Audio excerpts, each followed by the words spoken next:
Hey everybody, this is Rydo and we're back to another live stream of Yu-Gi-Oh! Master Duel and video game news. Today is Friday, March 8th, 2024. Do I really need to say the year? Probably.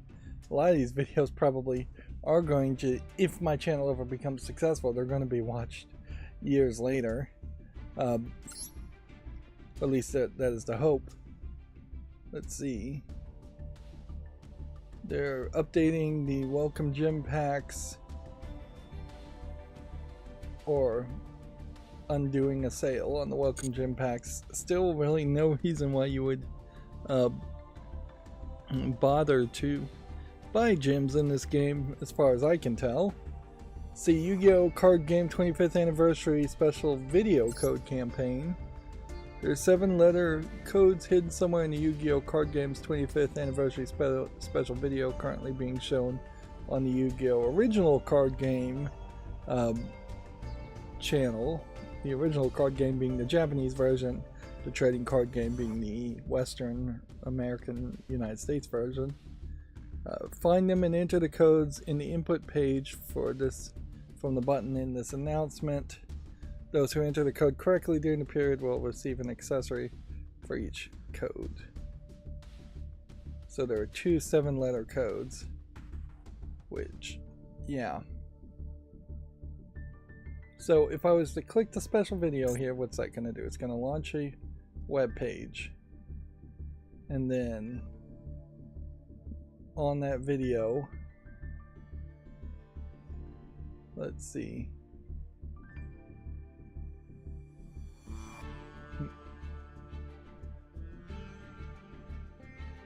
So I think I've seen this video before, and I don't want to show too much of it. This is kind of a 25th anniversary highlight of Konami's new animation studio that they're promoting. So it's showing like the characters from the usual card game, but if they were in their own anime and in their own universe, instead of just being little card characters. So the general idea here would be that they're making a soft pitch for a fantasy anime series here that has some of the characters from Yu-Gi-Oh! In it, but it's not really a full pitch for anything. And it is 6 minutes that jumps around, showing off a lot of newer cards instead of just lesser cards. And it jumps around a little bit in animation style too. So yeah, it's really more of an advertisement for their animation studio or anything. And you know, it just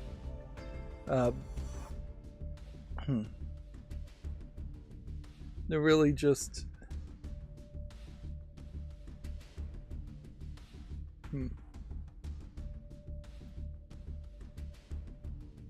let's see, kind of trying to get more views on the video. And yeah, what I was looking for is just in the chat here, so we can just go to the code entry page. And spoilers if you want to watch the video yourself, but in the chat somebody has just done me the favor of typing in the code. It starts YGO 25 for both, and then one is MD. So it's really just the last 2 letters. And see, that gives us Yu-Gi-Oh! Card Game The Chronicles. Protectors depicting a scene from Yu-Gi-Oh! The Card Game The Chronicles. The duelist at the venue is let out a great cheer to mark this prestigious event. Yeah. I don't think there really is going to be like a anime called Yu-Gi-Oh! The Card Game The Chronicles. Honestly, I don't know why you would call it Yu-Gi-Oh! Card Game The Chronicles. Anyways, just call it Yu-Gi-Oh! Chronicles. Wouldn't that make more sense? And in a funny way, this overemphasizes the card game over the different anime series, which were only made to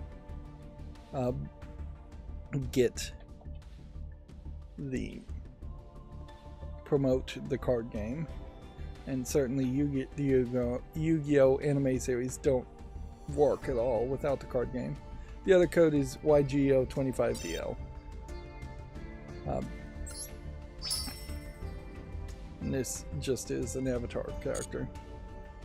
Kind of useless extra things, but whatever. New selection pack, Return of the King, is here. We'll look at that in a second. And then new secret pack, Songstress of the Sorrow Song, is coming. I guess technically these are coming right now. The secret pack features cards related to Tier Laments and Marimel, so Tier Laments, if that is still a big meta deck, this might be a very helpful secret pack to get Tier Lament cards. And then they've just added a couple of accessories here. And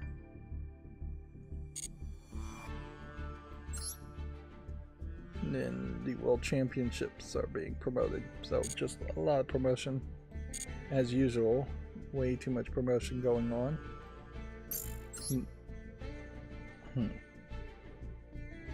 So here we have Songstress Song of Sorrow, which we can get one free pull, so let's get that first. We probably don't have enough gems to go too deep into buying things, so if this gives me one key, which it almost certainly will, towards something else, we now just have a card pack back to that same secret pack. We can open this, and so we should just look at the featured cards and see where we are. Well, weirdly, this is a terrible, terrible secret pack to go for.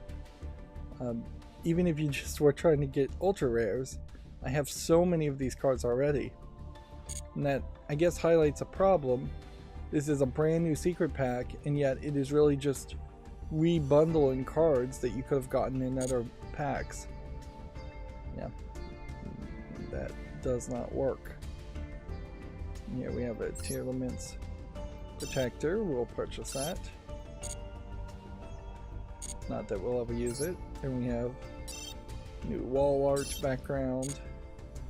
We'll purchase that. We probably will use that at some point. And then the only other thing we have here to look at would be this Return of the King. And let's just see how many cards we have in this. Well, it's a decent card pack to spend gems on. But if I end up opening like 30 packs, which is a possibility, although I guess not guaranteed.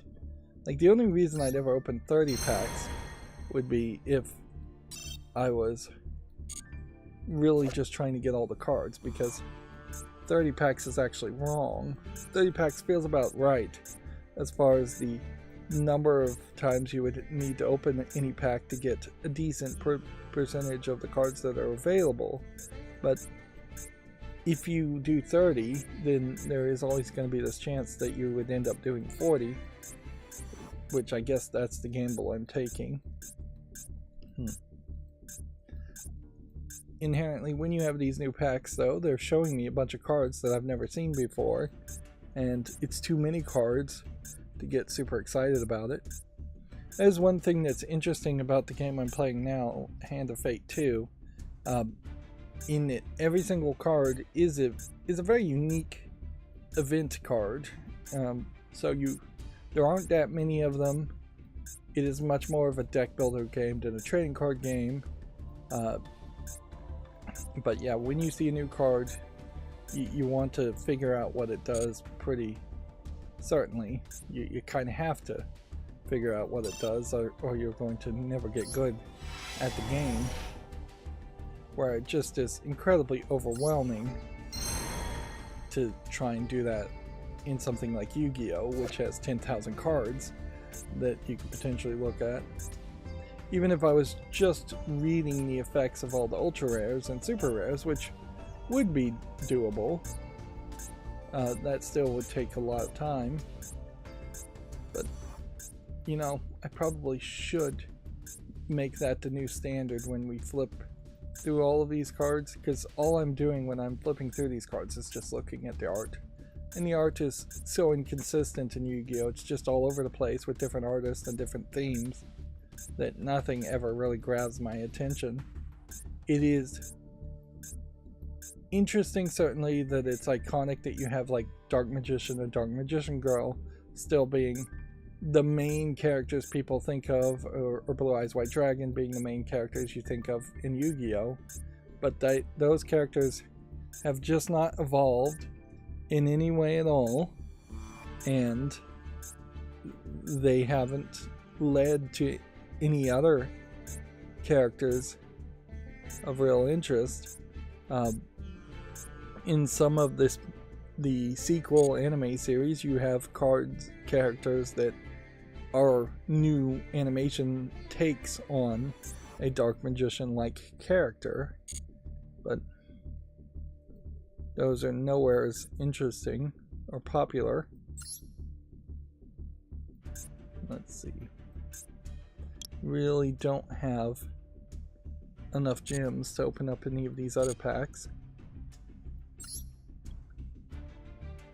So we're in an interesting position here, in that the biggest news by far, overshadowing the United States State of the Union by most people on the internet, I would say that are more interested in things on the internet than US politics, would be that Akira Toriyama, I believe, the creator of Dragon Ball, has passed away at age 68, which for a Japanese male, that's perhaps a little young. And certainly that's going to affect things. There's a massive amount of Dragon Ball games and video games based on Dragon Ball. There is the game Sandland, which was Akira Toriyama's next big project that has been announced and is coming out. But I imagine all of those games are made by the likes of Capcom or Konami, by other people. So Akira Toriyama may very well have very little oversight or input on any of that, and so him passing probably isn't going to change anything in the short run. In the long run, we may see some slight shift in direction with like the latest Dragon Ball animes and games. You may see Sandland, if it gets a sequel, having stories and events feeling slightly different. But it is very much, for video games specifically, going to be a long run thing. I can say, as a former anime fan, Dragon Ball, and Dragon Ball in particular, not Dragon Ball Z, was a thing of the past for decades now. That kind of more kid-friendly cartoon just doesn't really play as well, and if it does play as well, it is much more extreme, and it has evolved from what Dragon Ball originally was. And even in that, Dragon Ball Z is much more extreme than Dragon Ball was, and it evolved into much more of a fighting episode, a fighting series versus in tournament series versus what Dragon Ball originally was, which was more of a fantasy series with a little bit of fighting. So, yeah. the anime style for Dragon Ball and the anime style for Dragon Ball Z are both fairly old. That Dragon Ball Z, never really going into like the kawaii, the moe, the chibi art style. It really just could not shift that drastically in the animation style and satisfy that fan base. And so, while there may have been a lot of clones of Dragon Ball and Dragon Ball Z originally, they all failed fairly miserably, and then the rest of the anime community went in different directions, not even daring to try and copy Dragon Ball or Dragon Ball Z. The closest things you have comparisons to something like Dragon Ball Z would be things that were really close to the same air times, like Yu Yu Hakusho, or One Punch Man kinda is doing that, but that's more of a comedy. When you think of things like Demon Slayer, they go in different directions to really stand out and not be compared to what has just been such an extremely long-running and extremely popular series. Almost certainly 20-30 years down the line, there still will be fans of Dragon Ball and Dragon Ball Z. There probably will be remakes and re-releases of Dragon Ball Z. There probably will be continuations of the series and sequel series. Let's see. Are we ready to do that, or are we gonna wait? Let's wait.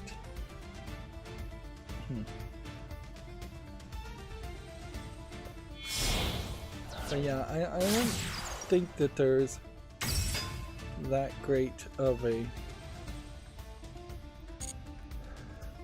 impact just because, to video games in particular, just because of the fact that Dragon Ball was so early that what a video game would have been when Dragon Ball came out, and even Dragon Ball Z, would have been closer to an NES or Super NES game, and it just really wouldn't have had the level of graphics and the level of complexity to adapt well, adapt the source material well from Dragon Ball Z.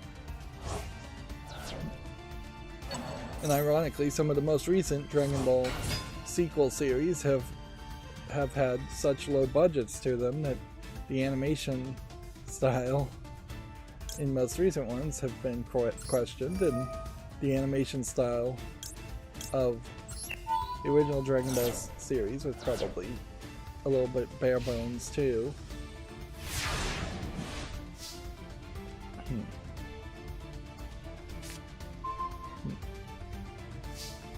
Now, I think if you really pressed a true Dragon Ball fan, a Dragon Ball Z fan, really, it's mostly going to be Dragon Ball Z fans, they really only like Goku, they really only like up to a certain point. I think the recommendation is just to skip everything after the Cell Saga, or even skip the Cell Saga in Dragon Ball Z. There has not really been any major interest in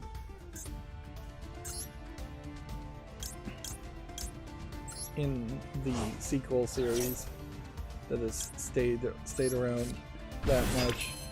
At most, what has gotten some excitement, I think, is probably like the movies.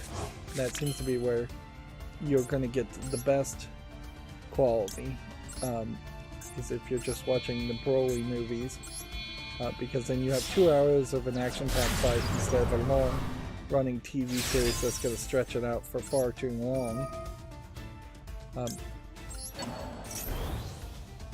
So yeah, I'd have to ask a more up-to-date anime fan what the recommendation is, but I think it is something along the lines of skip all of Dragon Ball, start with Dragon Ball Z, watch Dragon Ball Z until either the Majin Buu saga or the Cell saga, and then watch the movies would be my guess as to the recommendation there. And yeah, it really is. Broly seems to be somewhat popular, and Goku seems to be really popular, but a lot of the kids are less popular.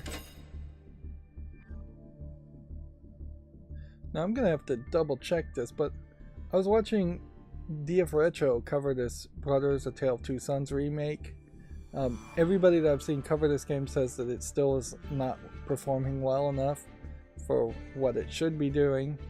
And they mentioned in DF Retro, I think, that Rhianna Pratchett worked on the game. She is the daughter of Terry Pratchett, who is the author of many, if not all, the Discworld books. I think probably all of the Discworld books, but maybe they've got a ghostwriter writing them now. So she is the daughter of a big deal British fantasy author, and I follow her on Twitter, and I have not seen her promote this Brothers: A Tale of Two Sons at all. So maybe it's just the same name and a different person, or maybe there's something deeper in that she's not really involved with the remake and has no interest in promoting the remake. Now, one of the things I can say personally that I had a problem with Brothers: A Tale of Two Sons is that the story kind of just takes a curve, and it doesn't really foreshadow that curve. At least that was my experience.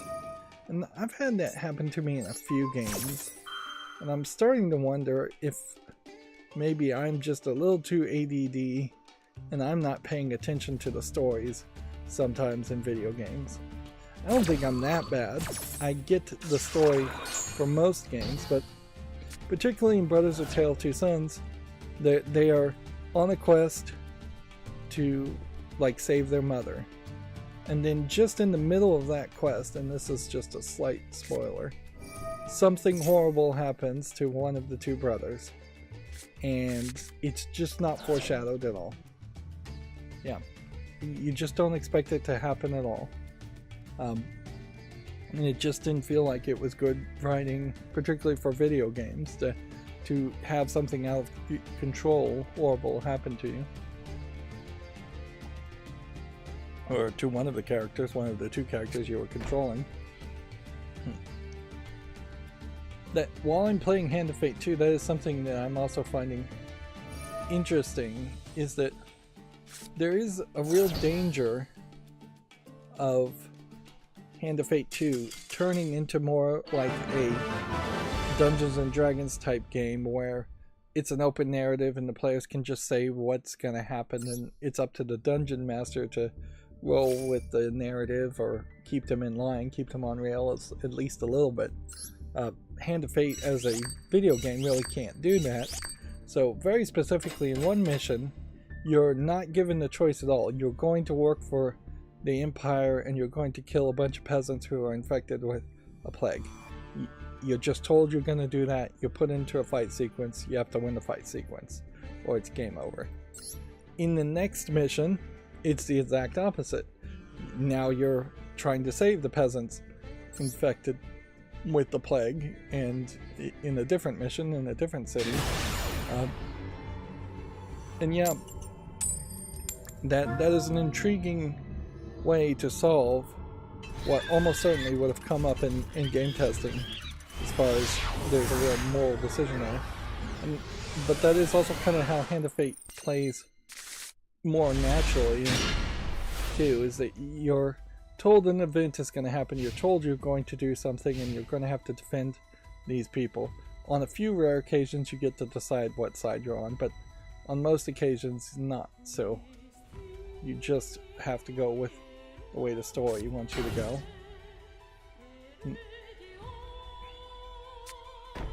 So, I'm going to make a bold statement today that Nintendo has made the video games console fight that is mostly just Nintendo, their anti-emulation fight, they have made it much worse on themselves, and they are losing the fight, even though they have shut down the Yuzu and Citra emulators and gotten Yuzu to agree, on paper at least, to pay them $2.4 million. Now, why am I saying Nintendo lost when there's so much legal wrangling showing that they had won? Well, the answer is very simple. What we know, what any gamer who pays enough attention to mainstream video game journalism, which I don't inherently recommend doing that, but for the people that do, what we know is that mainstream video game journalism has been very much in the pocket of games, and they were under direct threat from people like Nintendo specifically, to never mention emulation, or they would never get free games and early access to games to review it. So we have never really seen mainstream video game journalists come out and talk about emulation in a highly public way.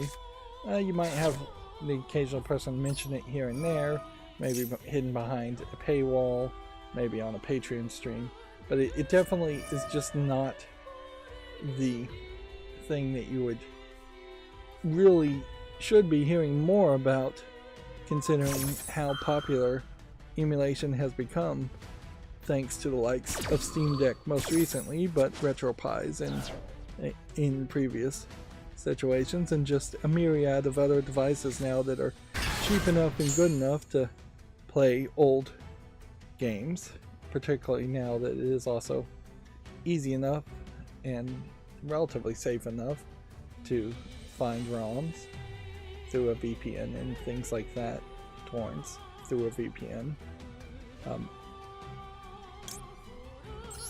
But yeah, we have Video Games Chronicle doing the podcast here. When does emulation become acceptable? ? And when you have mainstream video game journalists having a whole podcast title mentioning emulation and arguing when it becomes acceptable, that's Nintendo losing the fight against emulation, because they have lost the hearts and minds of people who were literally under the threat of not getting early access games, people who needed in the past to get early access games to review games, although that concept I think has pretty much died away these days, and most mainstream video game journalists aren't really suffering that much if they don't review a game on day one launch. And I can probably just answer the question as far as when does emulation become acceptable. It's probably going to be a personal opinion on a lot of people, but it's going to be, for most people who are willing to do emulation ever, when a game is not reasonably available for purchase. Now, I put a lot of wiggle room in the phrase reasonably there, but yeah. If you can buy an old copy of Super Mario Brothers and an old NES, but it's going to cost you $700, that's not reasonable in most people's books, when you could just get any emulation software or device for way less and a ROM of Super Mario Brothers.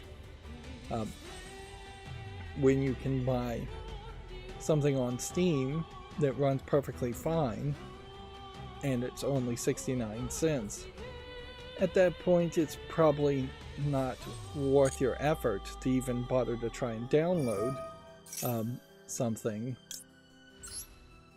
for a ROM versus just owning it outright on Steam. So yeah, that is a wide gap between 69 cents and $700 too. And the crossover line is probably about $60. Maybe less, depending on how much you value the old games. Inherently, the vast majority of ROMs are not valuable I think, in people's minds. We could certainly talk when should video games have gone in the public domain, or when should they go in public domain, considering how this new type of media and this new type of market property should have been thought about and should have been treated. And arguably 10 years probably should have been the limitation of copyright on video games. I'm fairly certain, I might be wrong about this, that there was a point, maybe not originally, but in the early days of copyright, where a book had to stay in print for you to maintain your copyright. And certainly that there have been laws that say you have to constantly prove and defend that your copyright is still valid, or you have to prove and defend that your trademark is still valid to maintain it. But yeah, once a game effectively is abandonware, whatever that term means to you, what that means to me is that the game has been abandoned by the company for any amount of time, at which point you cannot purchase it. I think most people who are willing to emulate would say that would be okay.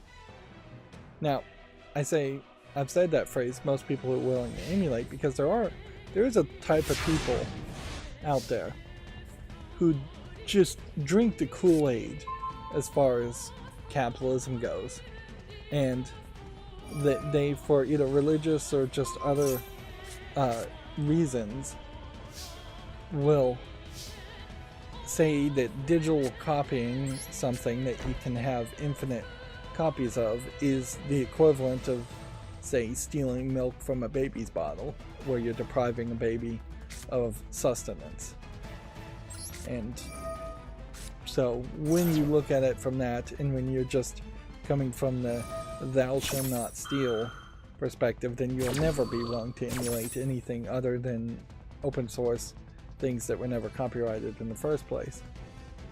But those people also are the type of people that just kind of hate video games and hate fun anyways, and so that they were never going to emulate in the first place. And that isn't a significant enough audience to really listen to it.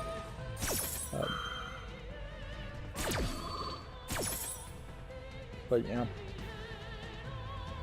there are definitely some arguments to be made about when a company makes something digital and can make infinite copies, are they really at that point making a product, or are they selling just what would be the equivalent of an NFT?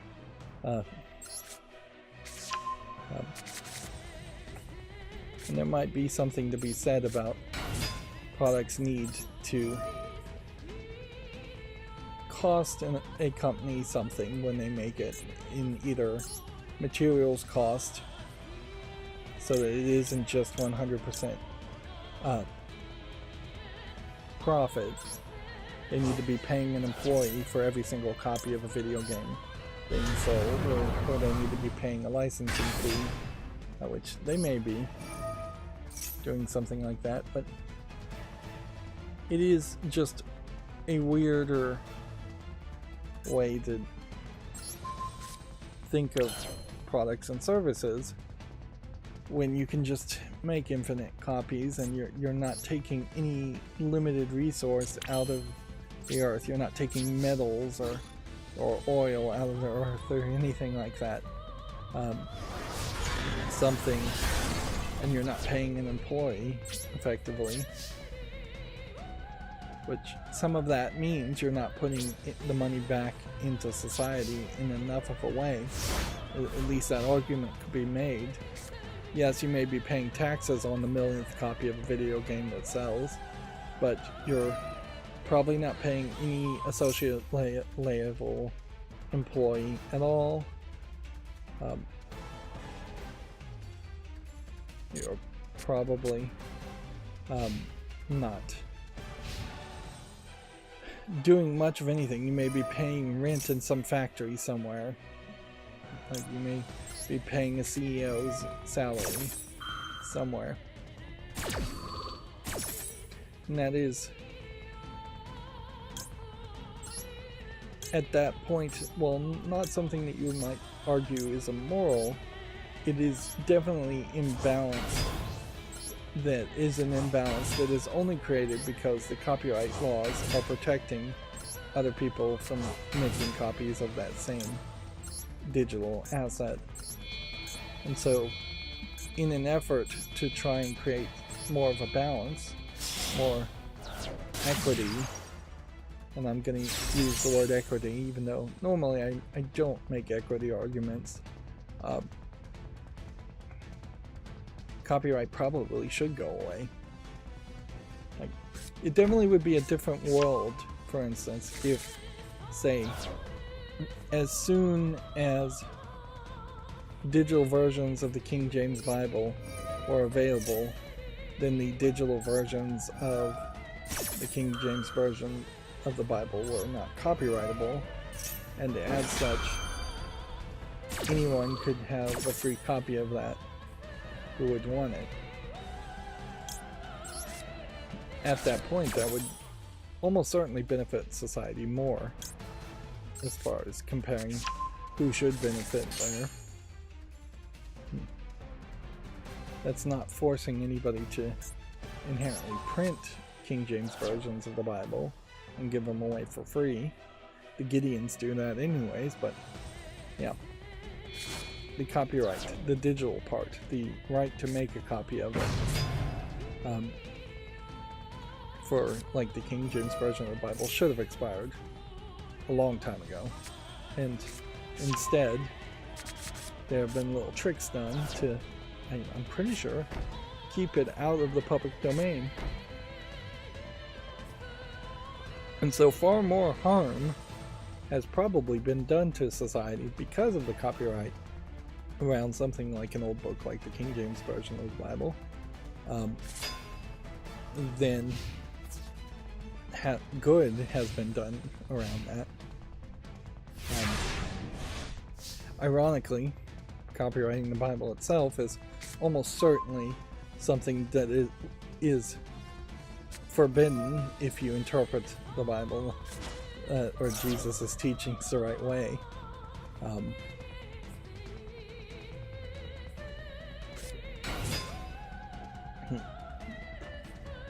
But yeah, we are in a terrible, terrible capitalistic system. Most people around the world are, and copyright, it has been written by rich people who want to get richer, and not by politicians who should really consider the balance of harms versus good as far as the copyright system goes. Yes, we don't want no copyright so that the original creators of games for the first year or two can't make profit, but even in video games terms, they really only seem to care about the first year or two of sales. That's all they really report on, that's all they really celebrate.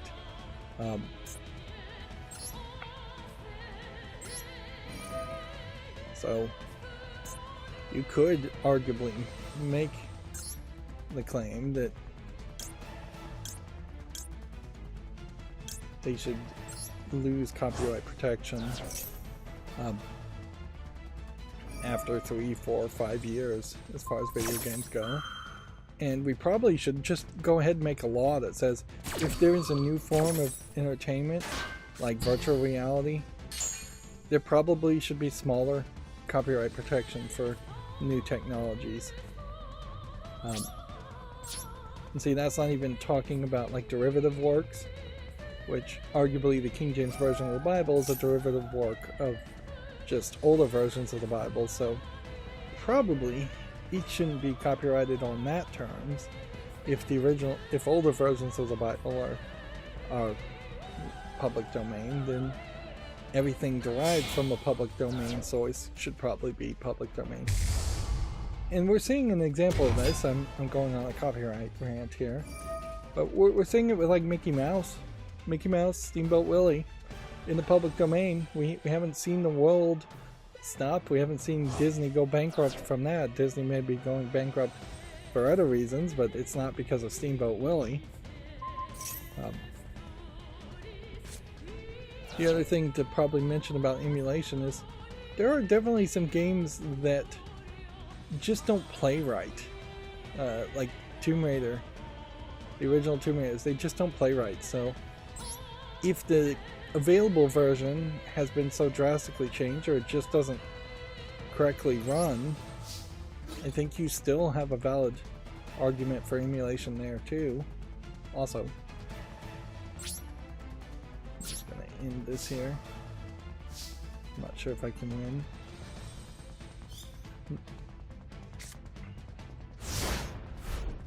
Let's see.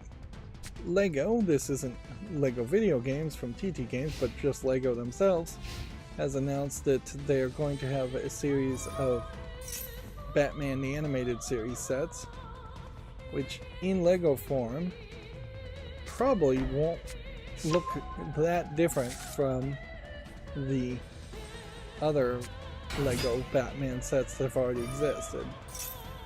They're showing what is kind of like the intro sequence to Batman the Animated Series in more of a 2D vignette. And so I guess that's what this is going to be, is that they're going to release a like picture frame 2D vignette of Batman the Animated Series with a lot of flat 2D little Easter eggs.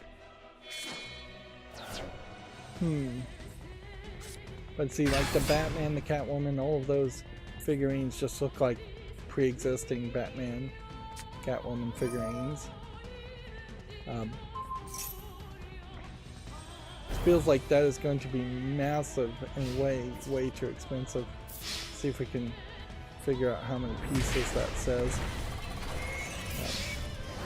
Meanwhile, I'm losing over here. So this is an 18 plus build. And I can't fully see the numbers if we show it here with my magnifying on, but I believe that's 4,200 pieces, if I was to guess. 18 plus build. But yeah, that is a massive piece, and kind of hard to justify because I'm not sure that's really what I would want. I guess inherently, if I had Batman the Animated Series on Blu-ray, I'm not sure they even have a Blu-ray version.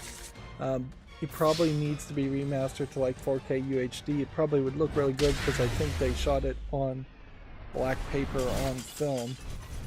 So it was a black background paper, which gave it its signature darkness, or more dark than usual. And I think they shot it on film, each frame on film, so if they rescanned the films and did a good job on it, 4K UHD set might come out. But even at that, you run into the problem that buying the entire animated series on 4K UHD is probably going to be somewhere around $90, and then this Batman set is going to be somewhere around $380. It's just so incredibly expensive and so incredibly big that you really would have to be way more nostalgic around Batman the Animated Series than I think most people would be. Even in that, they're showing you're going to have to use and have custom special furniture to display it. So suffice it to say, Lego has gotten incredibly expensive and fairly off the rails as far as doing things here and there. Speaking of off the rails, EU says it is investigating why Apple terminated Epic's developer account. The move blocks Fortnite maker from releasing the game and its own online store on iOS. I imagine Apple will have some excuse as to why they blocked the developer account. But this may very well just be the beginning of yet another court battle that, as long as Apple can just drag it out forever, Apple will win against Epic. Meanwhile, every second that Fortnite is not easily playable and installable on iPhones and iPads is another second that a kid will decide to play some other game instead of Fortnite. Apple has done this kind of business before, where they've done something fairly obviously wrong and then just fought it in courts and then eventually just given up and agreed to stop doing something or agree to pay some small pittance. Which, yeah,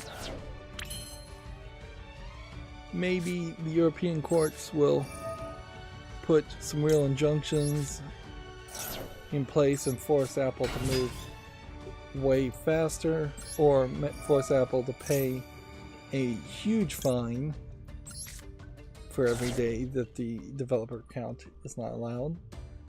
This also may also be just a case of Epic whining about something that doesn't perhaps matter as much as it would seem like it would. Maybe you just don't really need a developer account to make a game and publish a game on your own app store. Maybe that is something that is really only necessary for the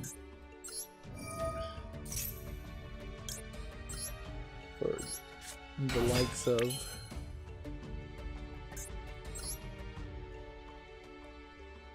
publishing a game directly through iOS and the Apple App Store.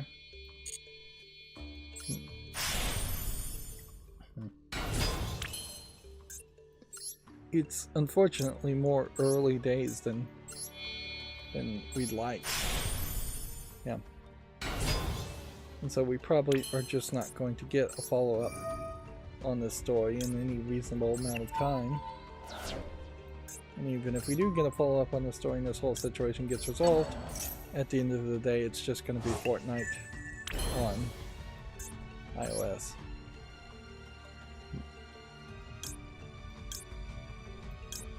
Guess we'll pick this one. How many cards do we have in here? Just one. Okay.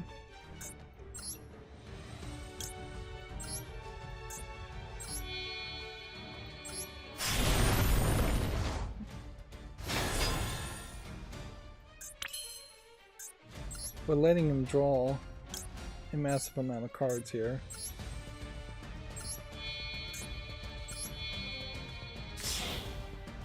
But we're going for a one-turn kill. Also, we'll see if we can pull that off.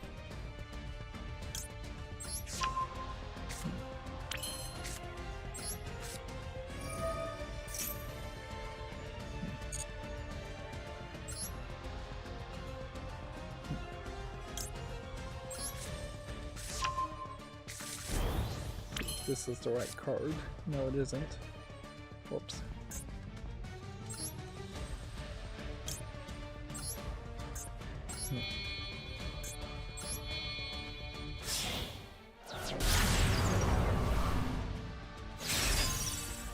I don't think I mentioned it, but I finally uninstalled the adult game Seven Mortal Sins Ecstasy on my cell phone.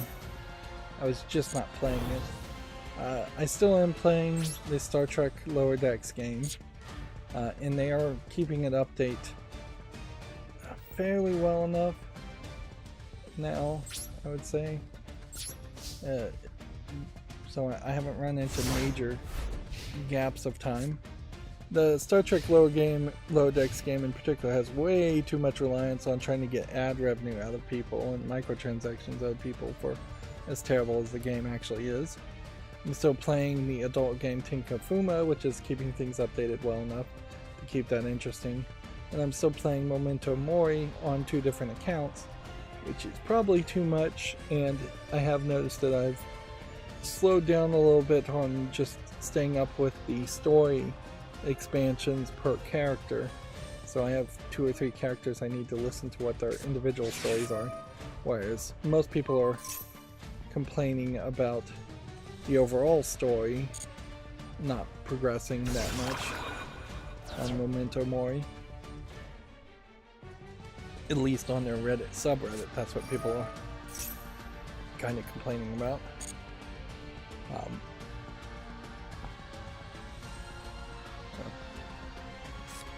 But yeah,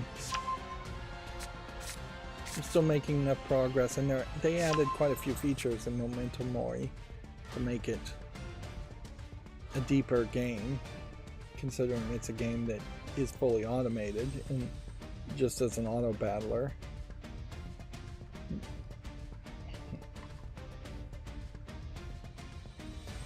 But yeah, unfortunately, if I was going to play a lot of mobile games, there still is just not a high level of quality or a high level of amount of games out on mobile. Let's continue with the news. Capcom has released the Dragon's Dogma character creator tool. Players can create characters now and transfer them into the main game when it launches. That's an interesting thing. I think we are at the point though where character creating tools should be sort of universal. I could certainly see it being a case where you make something that is a modern equivalent to a Nintendo Mii, and then all Unreal Engine games can use that and can convert it over, or all Unity games can use it and convert it over, since they would all be in the same engine and the same file format, or at least all games that approve that. It is a little surprising that there isn't a mod out there for just like every game to put in your own custom character design. I guess there's probably some limitations there that would have to be addressed, as far as one Unreal Engine licensing certain fabrics and certain textures, and then the next Unreal Engine game not licensing that. So if something like the Unreal Engine was going to have a universal character creator that you make once and use in multiple games, which in itself might be very, very boring, you would kind of have to have loose API standards as far as your character is going to wear gloves that are black, but the black gloves may look different in one game versus the other. But yeah, we probably should have one universal character creator amongst several different game engines. Steam could do that, certainly. Nintendo did do that with the Miis, although their Miis didn't have enough detail in them, and they were pretty well abandoned. Microsoft could do that, Sony could do that. It really shouldn't be a headline when a company has a character creator tool or releases a character creator tool early.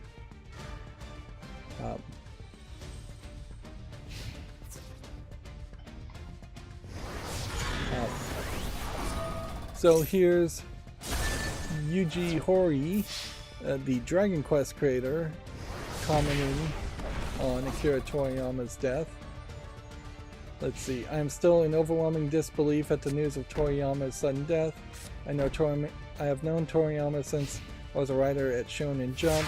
When I started working on Dragon Quest, I asked him to do artwork for the game at the recommendation of Shonen Jump publisher and editor Kazuhiko Torishima. In the 37 years since, Toriyama has designed characters, monsters, and created countless more charming characters for Dragon Quest. The history of Dragon Quest goes hand in hand with Toriyama's character designs. Toriyama and the late Dragon Quest composer Koichi Sugiyama were companions who worked on Dragon Quest with me for a long time. To think they would die, ... I don't know what more to say. This is truly, truly unfortunate. Obviously, this would be translated from Japanese. And yeah. is more of a subtle language, Japanese taking less characters. But that's almost certainly as close to a direct translation as we'd ever see.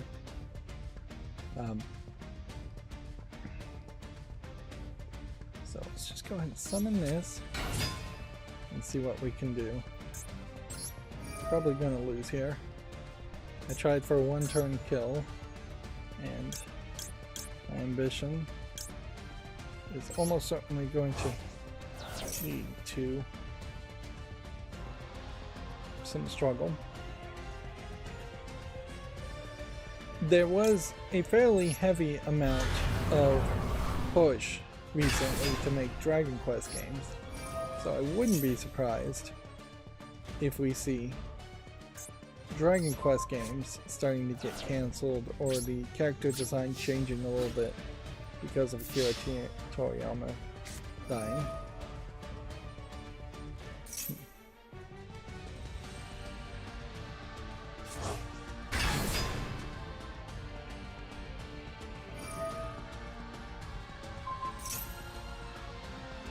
So yeah, but Dragon Quest also has kind of failed to make any inroads in the West. So, and a lot of those Dragon Quest games that were announced recently definitely felt like they were mobile spin-offs, that they weren't really trying that hard with them. Now, Dragon Quest, the mainline series, is extremely popular in Japan, to the point where a lot of businesses just give the day off because they know people are going to call in sick on that day. And for a Japanese person to call in sick and not go to work, that is saying something in particular, and that may be more myth than reality as far as the story I've heard about that. And you would want to see that the mainline Dragon Quest games that come over to the West, but they're kind of hard sells. That they are still a little bit too much of a traditional Japanese RPG. They look kid friendly, but then there's, I think, a little bit too much grinding in it for what a Western audience is really looking for. The Steam Deck Twitter page has highlighted some new games that have been verified on Steam, retweeting things: Trinity Fusion and Arzetti, the Jewel of Faramore. And let's see, Aloth, Champions of the Four Kingdoms. Yeah, and then before that it was GSE Dice Folk. That was February 26th, and this one was February 24th. So, yeah. Steam Deck continuing to, I guess, highlight its compatibility and increased compatibility with new games, which is something you just can't see for any other portable emulation device that's just running Linux or a different form of Linux, or running Android and a bunch of emulators. The Steam sale, I believe, is on right now. Unfortunately, I think I've blown my budget as far as buying a Steam Deck OLED. So, I will see if I can somehow squeeze the pennies together, but the price on the Steam Deck OLED is really, really high. Even if it's on sale, it's probably going to be really, really high. The BAFTA Game Awards nominations are out now, with Baldur's Gate 3 dominating, which for 2024 nominations, I imagine these would be games that actually came out in 2023. And 2023, from what I haven't just completely eliminated from my mind, was such a poor performing year for video games that, I mean, I don't know what else you'd even begin to argue as far as nominations should be included. Maybe there's an argument that Phantom Liberty DLC for Cyberpunk should be considered. Let's see. Baldur's Gate 3, Marvel Spider-Man 2, Alan Wake 2 lead. Marvel Spider-Man 2 has been honored with 9 nominations. Alan Wake has 8 nominations. Other notables include Tears of the Kingdom with 6 nominations, Star Wars Jedi Survivor 6 nominations, Dave the Diver with 5, Hi-Fi Rush, Cocoon, Dredge, Super Mario Bros. Wonder, Viewfinder, and Final Fantasy 16. Which I'm not sure if the nominations themselves aren't just voted on by random people, or if it's all from the British Academy of Fine Theatre Arts that vote on the nominations, then vote on the winners. Several indie games are mentioned here also, although I feel like some of these games, like Goodbye Volcano High, I don't think they really came out in 2023, so maybe there is no actual year limitation on it. And then the BAFTA is happening April 11th of 2024. Seems like it's fairly late, but I have made the argument that the Video Game Awards probably should happen later in the first quarter of the year too. It wouldn't be a terrible thought to just have all your Game of the Year awards happen a month after the end of the year, so it's not so close to the Christmas sales season and so close to a period where you just don't feel that need to promote or announce new games. You'd almost certainly, if BAFTA was streamed and run like the Game Awards, you'd almost certainly have a lot more announcements for games. All the like Xbox Partner Directs, Sony Partner Directs, Xbox Directs, Sony Directs, Nintendo Directs, everything we've seen between now and January 1st could have been at the BAFTA Awards if they wanted to be more about showing announcements for new games. And it would feel more separated anyways at that point, because things like Baldur's Gate 3 have already gotten their Christmas sales. They're not going to lose sales if they announced some new game in April, even in March, even in February. Moving on, EA's CEO says 60% of development processes could be impacted by generative AI. EA's boss Andrew Wilson said generative AI is something the publisher is embracing deeply. Undoubtedly, EA is pretty much the obvious company that would just unabashedly embrace generative AI, because they just don't care about the quality of their games at all. It's pretty obvious, and they just happen to have the licenses and the money to afford the licenses for a lot of sports games and a lot of other games that maybe EA originally made those games and they own the IP for. Maybe EA just acquired those companies. Even at that, if I was to look at a list of EA games, I'm not sure there's that many that I really would care about. That seems to be the case most of the time when I look at video game companies, is that there's often long lists of games that these longer, older companies have made, but most of the games on the list are not interesting. You couldn't really make a remake or a remaster around them. Let's see. Yeah, here we have Video Games Chronicle talking about performance, where Brothers: A Tale of Two Sons remake drops as low as 454p on the Xbox Series S, according to an analyst, Digital Foundry. Yeah, that is particularly poor. Like, I won't say all dynamic resolution is evil, but when you have something that is a 1080p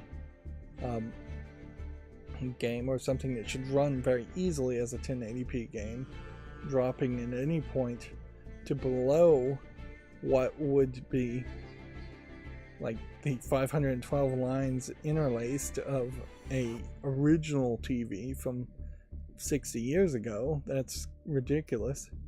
For the most part, most computer gamers would have had video cards that did at least 640 by 480, and that would have been a progressive signal too.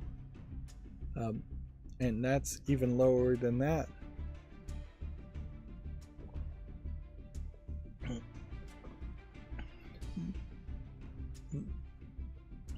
So yeah, you have to ask yourself, what's the point of remastering everything and just improving the graphics, unless this is the way a company is teaching its new employees or training its employees on a new technology, is just to remake an old game, which that would make some logical sense. That's something Microsoft certainly could do. They could take the long list of Activision Blizzard games now and just have new employees make remakes on a new engine, or have employees test out a new engine while making a remake that could be sold, on the job training type concepts. But if that was the only reason you were going to do it, then you shouldn't have put the game out in such a poor state. You should have just said, forget it. Well, we trained the people and then we moved on.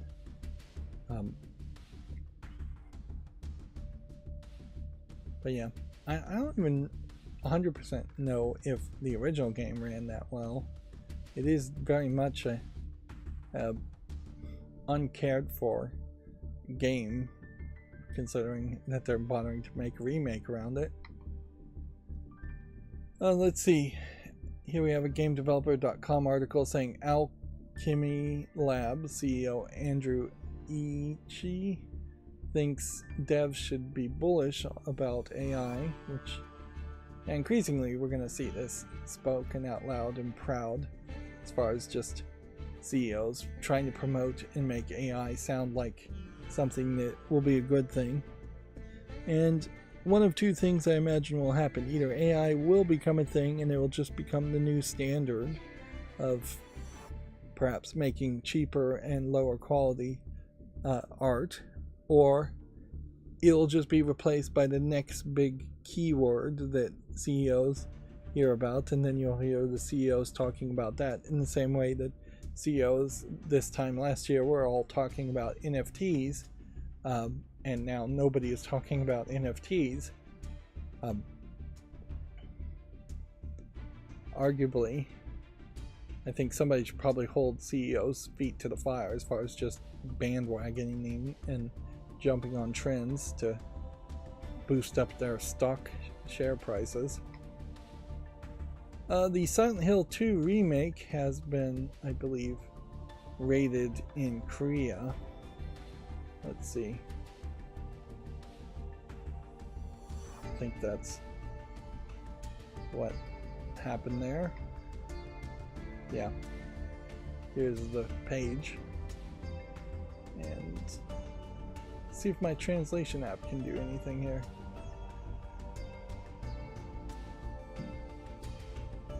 There we go. Let's see. Silent Hill 2. Youth use is not permitted, or adventure game about meeting a woman who resembles his dead wife in a village of memories. Excessive violence. There's excessive fresh blood from hitting and being hit. There's an expression of physical damage, such as creatures being separated. Such as the creature being separated. I feel like that means cut in half. Excessive expression of disgust and fear. There's expression of disgust, such as creature with bizarre limbs, and expression of fear, such as gloomy backgrounds and bizarre sounds. Therefore, in accordance with Article 21 of the Game Industry Promotion Act and Article 7, Paragraph 4 of the Ratings Regulation, the game was classified as not for use by youth. Now, interesting here, as far as the icons, these are pictures, so I can't translate that. But I would assume this means dialogue. I would assume this means violence or fear or running. This might be sexually suggestive dialogue, although if it is, then this symbol looks like, yeah, I guess maybe that's what it is implying. I have no idea what like lightning means, and I assume this might be drug use, and this might be just crime, and I don't know what the money symbol here is supposed to be. So yeah, I need a crane person probably to figure out just what these symbols mean. I would assume that this is probably the way Koreans depict a number 1 or letter A, and that this would be number 2, and so at being in orange, that is more extreme as far as the amount. But yeah, maybe there's some gambling in it. This looks to me like handcuffs, so I'd assume crime. Otherwise it might be like a scale for weighing drugs. This almost certainly is drugs though. Then this might just be harsh language, and this might be just violence, and this might be fear, and then yeah, I assume this is sexually suggestive dialogue.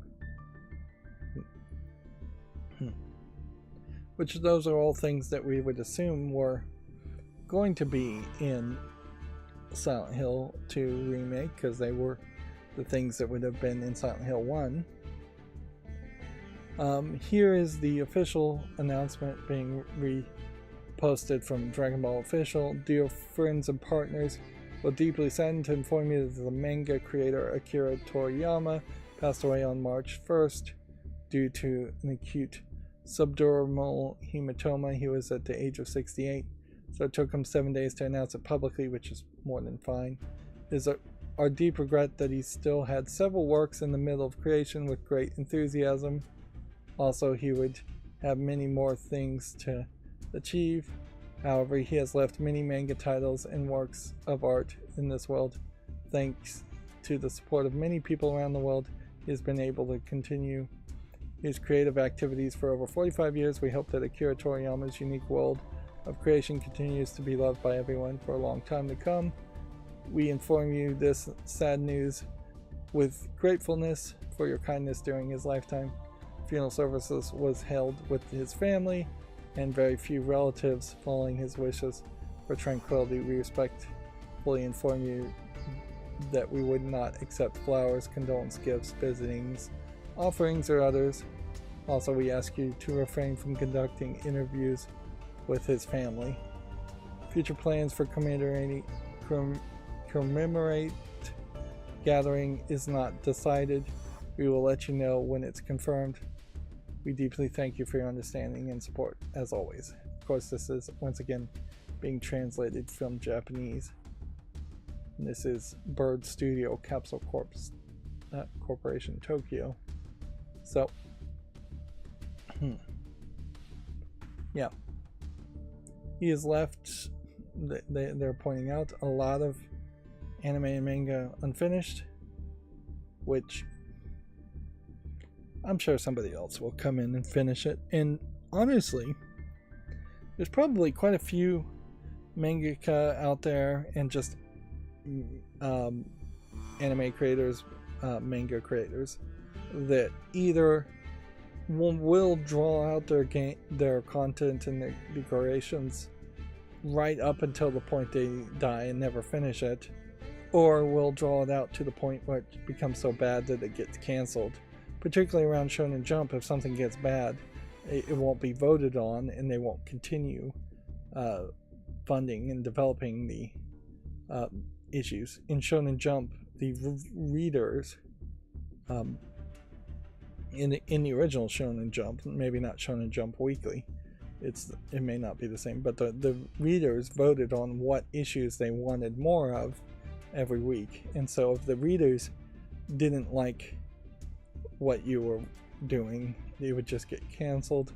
Although inherently that also led to things like Dragon Ball Z, as far as you would just always have everything power up and power creep higher, and you would always end on a cliffhanger in the hopes of getting another issue funded, which just caused a lot of series to stretch out. And I've been watching, for instance, Bleach: A Thousand Year Blood War as far as the manga official way to end the Bleach series instead of the way it was originally ended. And you can definitely feel it in the Bleach anime, where they've kind of played out the gimmick of having a new, even more powerful enemy every episode far too much. And because they stretched it out so much, the anime is now trying to squish it back into a more reasonable length of an anime series. And you're really fighting 1, 2, 3, maybe even 4 characters in one episode, and it just has no impact at all. I imagine Bleach: A Thousand Years Blood War is actually rather good in the manga format, but the animated format rushes everything along in too much. But it kind of has to, because it is effectively just a enemy of the week series.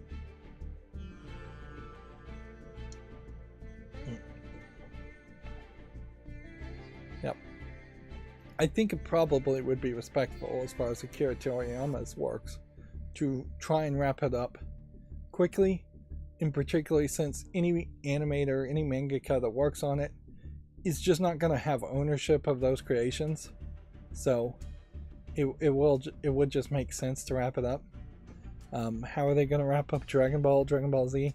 They probably won't, but they probably will wrap up the most recent ones that Akira Toriyama worked on and move on to a whole new series that is just kind of a reboot series, I imagine. But yeah,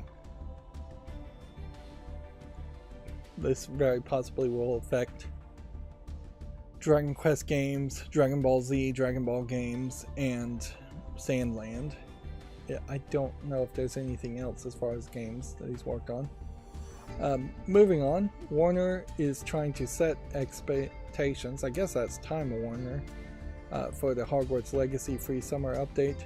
Additional updates and features will be a small way of us showing appreciation to the players, which seems kind of crazy, considering how all the other Time Warner games right now are not doing very good. With Suicide Squad Kill the Justice League not doing very good, and yeah, them not really having anything else. You would think that you would do something to keep people playing Hogwarts Legacy to try and fill in a gap before you can make something else. They are in this weird position where they want to remake the Harry Potter series movies, and so they probably want a whole new bunch of Harry Potter games to line up with new Harry Potter characters or actors. But yeah, I'd say Time Warner really doesn't have anything else to lean on, so they probably should be leaning on Hogwarts Legacy and then trying to announce something more. Maybe the right move is to rush to a Hogwarts Legacy 2, and maybe by having small updates they can do that. But yeah, I don't think that's the right move either. I think they probably should consider Hogwarts Legacy Warner's equivalent to like a GTA 5, something that will just sell for a long time as long as they continue to support it. And maybe that just means they need some microtransactions and an online casino like GTA Online to keep people interested, or maybe they need to pivot Hogwarts Legacy to be an MMO, which that probably would work fairly well.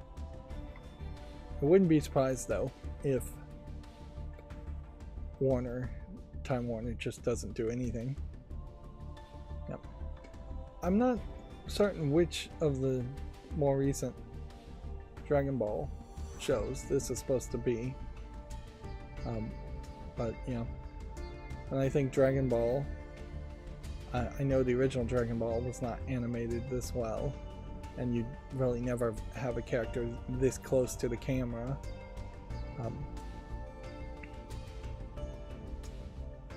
But yeah, and you know Goku is grown up in Dragon Ball Z, so if this is supposed to be a new animation of Goku, then yeah, again, I have no idea what this is from. Let's see. GameDeveloper.com has this corporate kryptonite ? Developers and insiders discuss the power of game industry unions. If you want to check out this article. Yep. I do think we will see video game unions happen more and more in the United States. It may be too little too late, and frankly, I think many other industries needed to unionize before they got too small and too broken up in the United States, and they didn't. So yeah, I think most people would argue that if every single industry in the United States became unionized tomorrow, if it just magically flipped a switch and that would happen, I don't think that solves bigger problems of automation and removes a need probably for something like UBI to be implemented. I think UBI is really the only thing that could help bump up the United States economy in a big way to overcome automation and other problems that have happened, and other ways corporations have been able to strip the associate level employees of having any chance of having a livelihood. There's some other things we could do with the US economy, like taxing rich, which that never goes over, a lot more, having more socialized medicine programs, actual socialized medicine programs available to everybody, true universal health care, and eliminating foreign ownership in land and real estate would almost certainly be a great idea too. That would solve major housing issues. But yeah, as far as video games getting into unions, that'll be good for that industry, and that industry almost exclusively. Microsoft says that a Russian state-backed hackers have accessed its source code and internal systems. The threat actor Midnight Blizzard has been targeting Microsoft since late 2023. The funny thing here is, if Microsoft source code has been compromised, maybe that would just give Microsoft a great opportunity to look over some of its source code and write new code, better code. In particular, this got me thinking that if I was in charge of Microsoft, I would probably want to call up some people that work at NASA and look at the way they write code and the way the style guides and the rules that are fairly extreme as far as coding at NASA seems to be. That way a new Windows or an update to Windows is not full of a bunch of bugs. Also though, if I was in charge of Microsoft, I'd make a new Windows that is just not backward compatible with a lot of things. Like at a certain point it probably would just run a virtual machine running Windows 10 for all old code, and all new code potentially should be written in like Rust instead of other programming languages, and in a memory safe language like Rust, and should run on completely new API and more slimmed down numbers of API access calls. Just start over from scratch. Microsoft has changed so much already that they are nothing. Like Windows 11 is just nothing compared to Windows 95 at this point. It doesn't feel anything like it. It may still run the same programs. And if I was in charge of Microsoft, I would definitely have to kick people to the curb. So many businesses are running programs that were designed for Windows 3.1 or Windows 95, and all of those just need to be kicked to the curb, and that's basically what Apple did. Apple just said, you know what, we're getting rid of all of any support for 32-bit programming. Everything is going to have to update, and yeah, Microsoft probably should do the same thing anyway. Perhaps you have a split product, you have a Windows product that is extremely expensive, and then you have a new operating system not called Windows from Microsoft that only runs newer things. Although inherently, if Microsoft did make a new operating system, I don't know if there's a lot of people that would bother to move their gaming rigs to that operating system versus just running Linux like Chimera OS. If you're going to lose a massive back catalog of old games to go to a new version of Windows, most gamers probably are not willing to do that. So Microsoft really is damned if they do and damned if they don't. But at the very least, I think if their source code has been leaked, this gives them a good excuse to rewrite a lot of source code and optimize things. Kick a lot of drivers out, in particular, that cause problems. I saw that YouTube's own YouTube channel was putting out a special video about MatPat, game theory, creator of game theory, retiring, and he announced his retiring. He's, I believe, retiring like tomorrow is his last day, and then he's handing over the channel to somebody else. They fully ignore some people who have criticized him in the past couple of years, and some of his dumb game theories being not. Some people have criticized some of those. I say dumb because most of his videos are kind of dumb.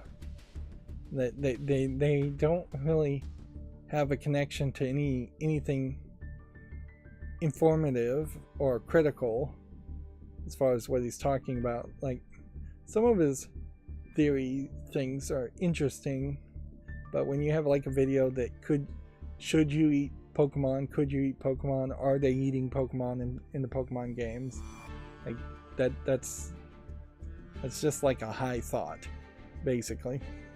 But I found it kind of irritating to see that YouTube was taking a special moment to celebrate somebody who's not even going to make content on YouTube anymore, instead of just staying silent and choosing a winner again, which is what YouTube is notorious for doing. It's a little less irritating if PAX wants to celebrate him and highlight that he is going to be on stage doing a presentation, because that's PAX's job, is to promote their own events, whereas YouTube's job, if it is anything, it would be to promote content creators that actually are going to make YouTube better and create more content. Yeah. If anything, it feels like YouTube is trying to celebrate this person claiming to retire, when almost certainly he's not really going to live a life of retirement. He's almost certainly going to work in the backgrounds and just maybe work a little bit less, or try to be on TV in some other TV or movie acting. And yeah, he looks good enough that I could see him being hired as like teen celebrity, although he's probably in his 20s if not 30s.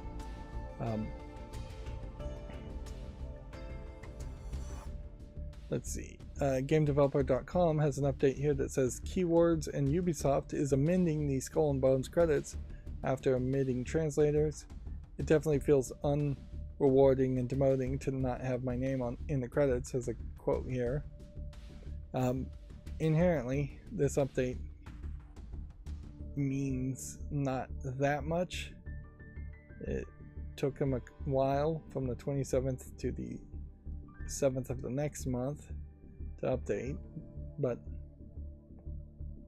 almost, I think, all other talk, yeah, not almost, all other talk around Skull and Bones has long since died down. Nobody has anything positive or negative to say about the game.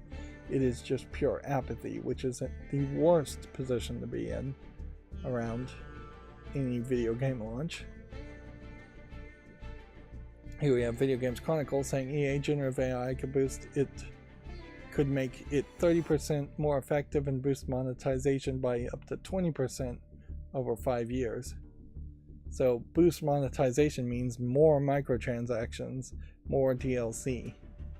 So 20% more microtransactions. That's what you have to look forward to. Plus 30% less bespoke, artistically created content. Yeah. So EA is basically telling gamers that they plan on getting worse. Even worse than they are now. Video Games Chronicles says they think the Yoshi studio is reportedly behind Princess Peach Showtime, which I think this highlights another just bad industry practice in an industry that is full of bad industry practices, in that you have Nintendo claiming to be the creator of Princess Peach Showtime when it's fairly obvious that Nintendo uses a lot of second-party developers to actually make their games, and I'm not sure Nintendo works on more than 1 or 2 games a year, and that would be Nintendo of Japan really working on 1 or 2 games. Good Feel recently celebrated its 18th anniversary by opening an office in Osaka, or expanded with an opening of an Osaka office in 2020. Studio has developed exclusively for Nintendo platforms since its formation. In terms of consoles, at least in the past, it included Wario Land Shake It, Kirby's Epic Yarn, and Yoshi's Woolly World. Which, if this data mine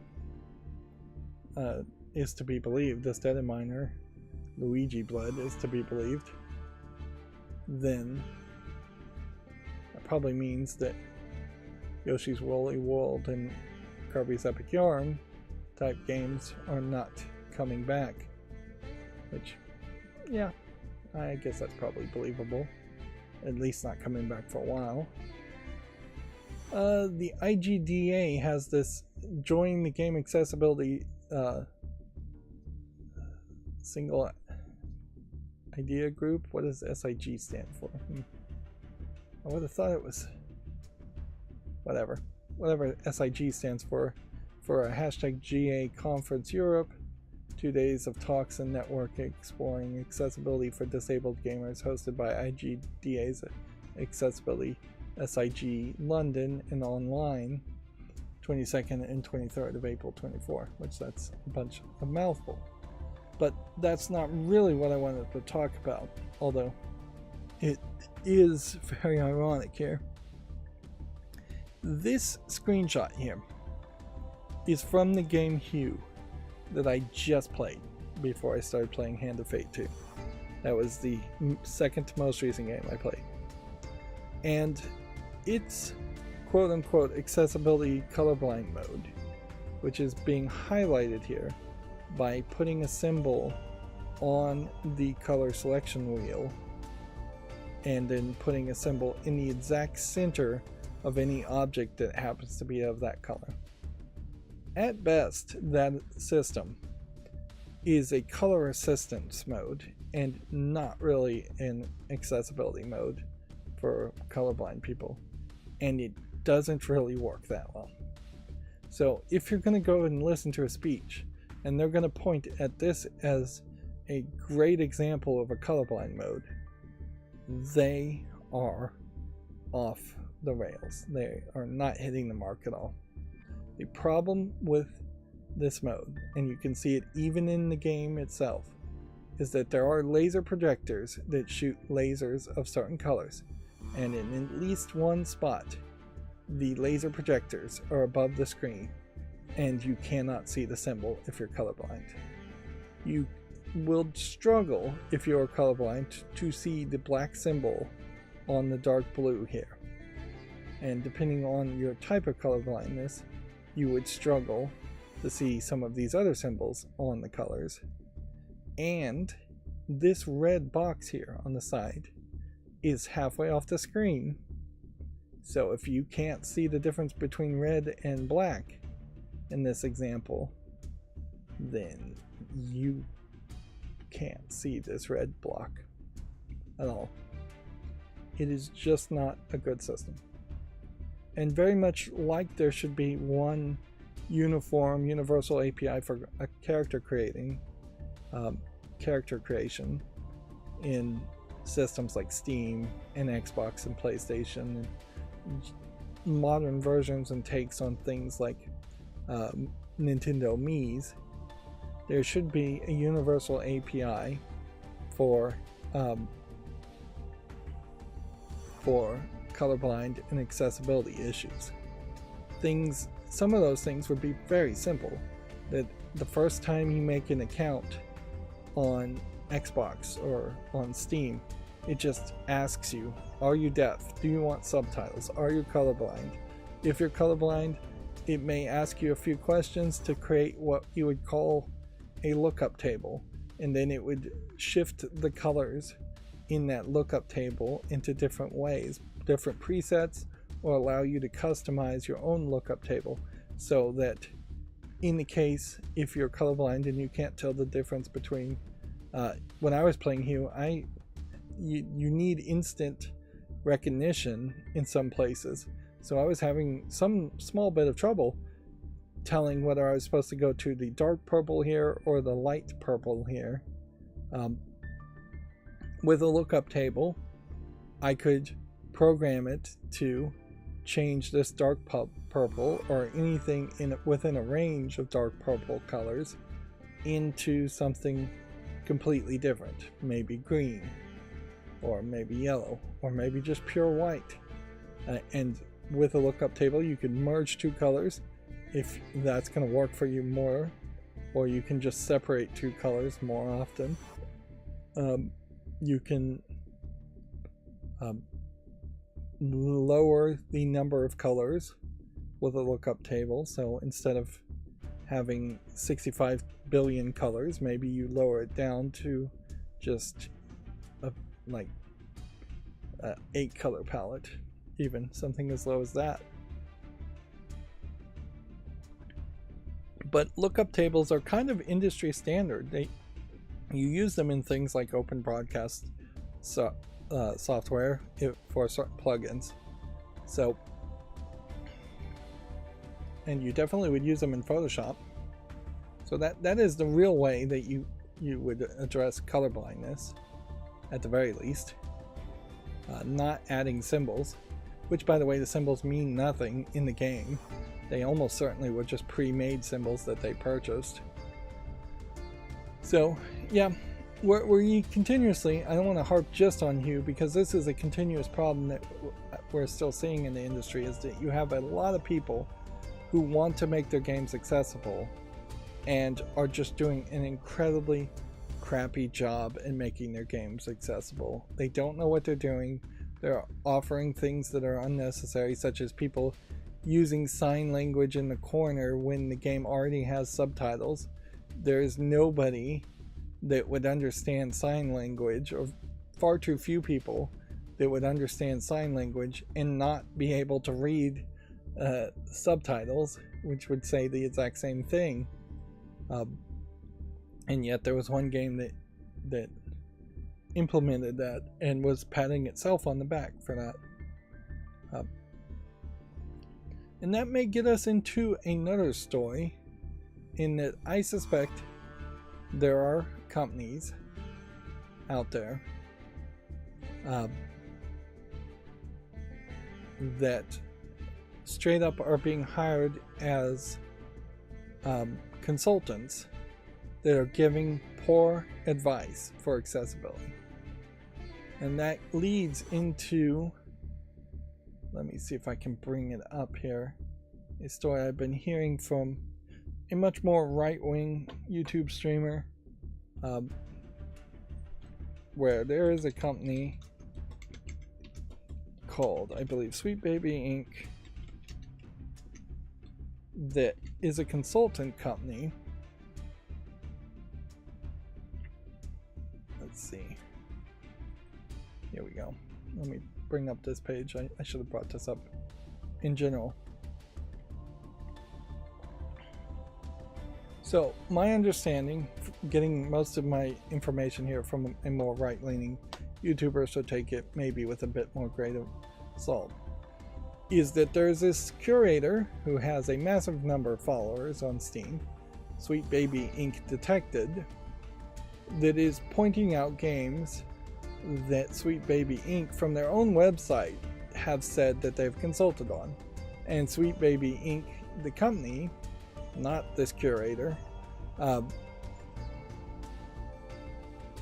is unhappy and calling this a potential harassment campaign.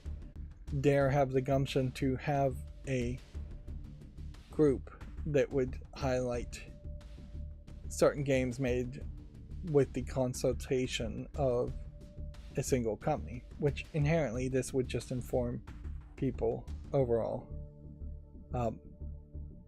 So, of the games here, you can see that Sweet Baby Inc. tends to have more left-leaning liberal influence, one would assume.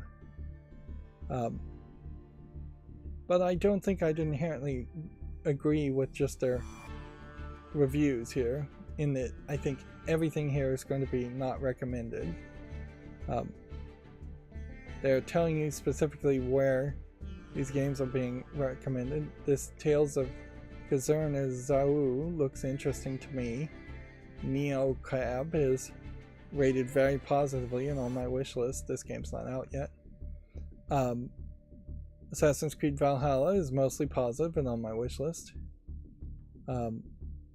Afterlove EP, I've probably passed on it just because it was a rhythm. It says it's a rhythm game. It looks like a visual novel. I will agree, mixed reviewed Gotham Knights. South of Midnight is not even out yet, so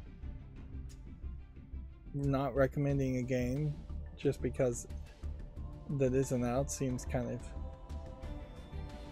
unfair for your usual creator, but you have to know what you're getting here with this curator. This is effectively the closest we've seen in video games of people leaning to one political side and trying to create a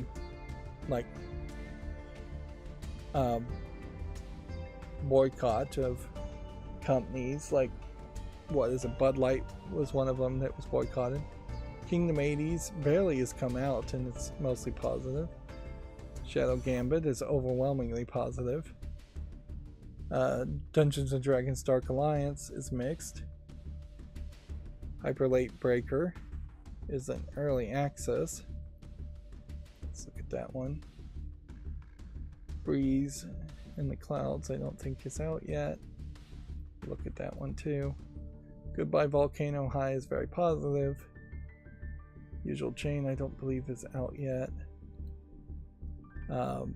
Battle Shapers is very positive. And Sable is very positive and on my wish list. Suicide Squad, Kill the Justice League. So most of this I imagine is coming out specifically around Suicide Squad and Kill the Justice League, which arguably I haven't heard anybody really complain about any more SJWE type content in Suicide Squad. In fact, most of these games don't strike me as being incredibly SJWE. Yes, there might be a decent number of people who are SJWs who worked on these games, but this is very much going to be a curating list that is only going to work for a small number of people who kind of don't want to make decisions on themselves and look at individual games themselves. Like, there's a pretty wide difference here between Assassin's Creed Valhalla and Neon Cab and Gotham Knights. And so I would heavily suspect, though, compared to the last conversation, it isn't Sweet Baby Inc. directly that is making the accessibility consultation arguments.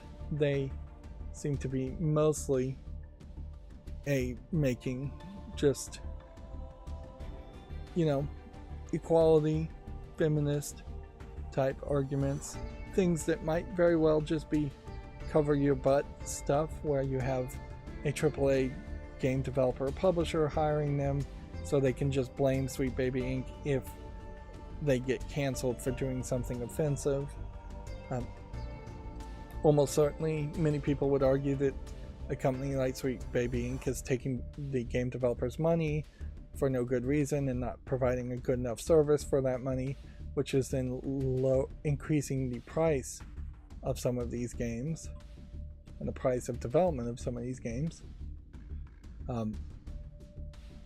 It is kind of crazy that there would be consultants out there to teach what should just be common sense to game developers, and a lot of times they're not teaching common sense, I suspect, but instead teaching things that game developers already believe and creating an echo chamber.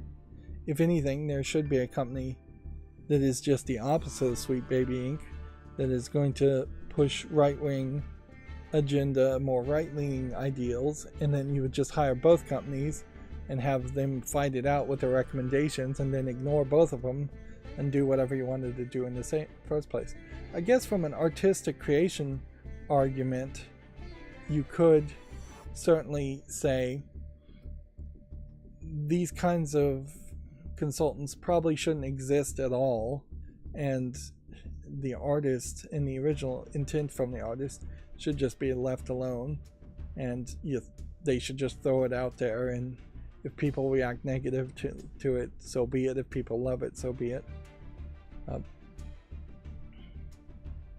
But yeah, this is a story from a more right-wing YouTuber, which he claims not to be right-leaning, but when you're clickbaiting to the right-wing viewers in every single one of your video, yeah, you kind of fall into that category. It is also a story that is not being touched upon and mentioned by your more mainstream video game journalist site, because they have a heavy bias and tendency to be left-wing and pro-censorship, to the point where they won't even touch the story or try to put their own editorial spin on the story, which is probably better, because if they did put their editorial spin on it, they would just call this Steam curator page a harassment campaign, which is not realistic at all to describe a curator page as a harassment campaign. Sweet Baby Inc. is definitely trying to make themselves look like a victim here, when they should be a mature company that can handle a little bit of criticism. But yeah, that story I've seen going around.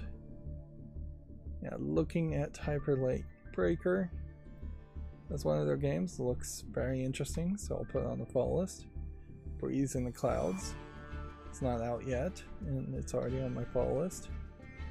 And then Usual Jane is not out yet, so I'll put it on the fall list.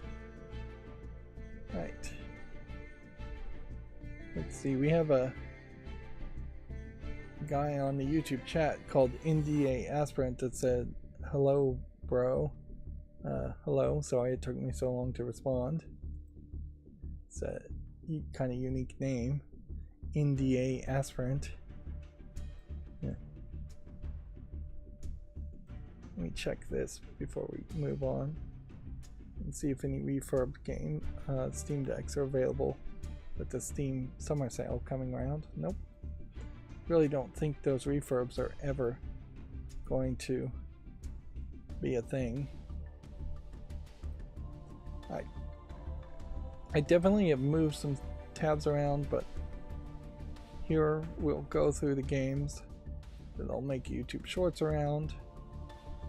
Unfortunately, my clips program didn't work, and I'm kind of at the point where I'm not sure why my clips macro isn't working after I made some changes. I've changed too many things and didn't really properly document what I changed. So I'm just kind of hoping it'll work now. Same way as I'm recording solo videos of playing Hand of Fate 2, I'm trying to get the check video macro to work, where it would launch the video after the recording is done remixing, and the timing on that seems to never want to work either, and I just don't know why it isn't working. What sale is this? Some kind of an exploration sale or some kind of an exploration tab? What? I must have clicked on something like a tag for exploration to open that. Let's see. Now we're at the new games that came out on Steam, and we'll see if we can burn through these fairly quickly. I definitely need to get the clips to work. I do think that will be an advantage to make clips, even if it doesn't mean anything in the long run.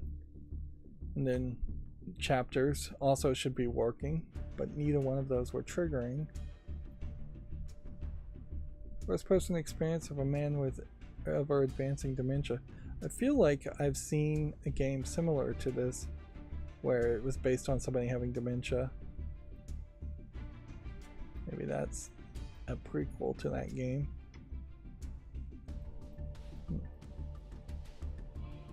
I would argue there's probably a high chance that we are not going to see any real success. Nah, I'm gonna say no to that one. Yeah, I don't think we're gonna see any real success around games that try to inspire people to be sympathetic to people in general, but particularly sympathetic to the baby boomer generation. I think while everybody may have some small amount of love and respect for their own parents if they happen to be baby boomers, or their own grandparents if they happen to be baby boomers or older, the overall general consensus in whispered conversations is just going to be a lot of hate for the baby boomer generation, some of which I think is fairly earned. Here we see Rethink 3.5, previously unreleased puzzle game rebuilt in Unreal Engine 5 in a peaceful futuristic setting. This features a variety of puzzles that utilize lasers and the behavior of light and its colors to create challenging problems. So I played Rethink 1, and the weirdness around Rethink is that there's a Rethink 2, but then there is also a Rethink Redux series. So he has like a dozen games. It's not Redux, it's called Rethink Evolved. So there's like a Rethink 1, 2, 3, and 4, and then there's a Rethink Lite also, and it's just like repackaging and reselling the games. And the weirdest part about that in particular is Rethink 1 has an old version of its game that in my opinion is way better. It's a little bit more difficult than the new version, but it is way better, much more varied in what you're doing, much more interesting to look at.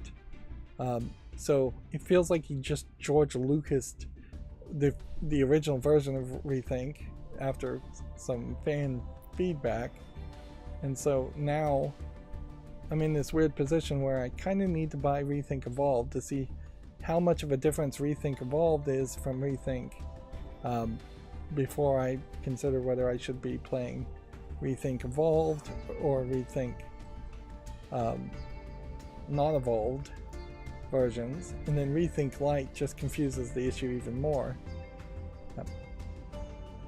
There's a lot of these games though, but yep. Solve 50 different puzzles and use new gameplay mechanics and more player freedom to find creative ways to progress through the game's beautiful world. Yeah, So Rethink Evolved versus Rethink 1. Rethink Evolved is a sequel to the well-received puzzle game Rethink. Interesting.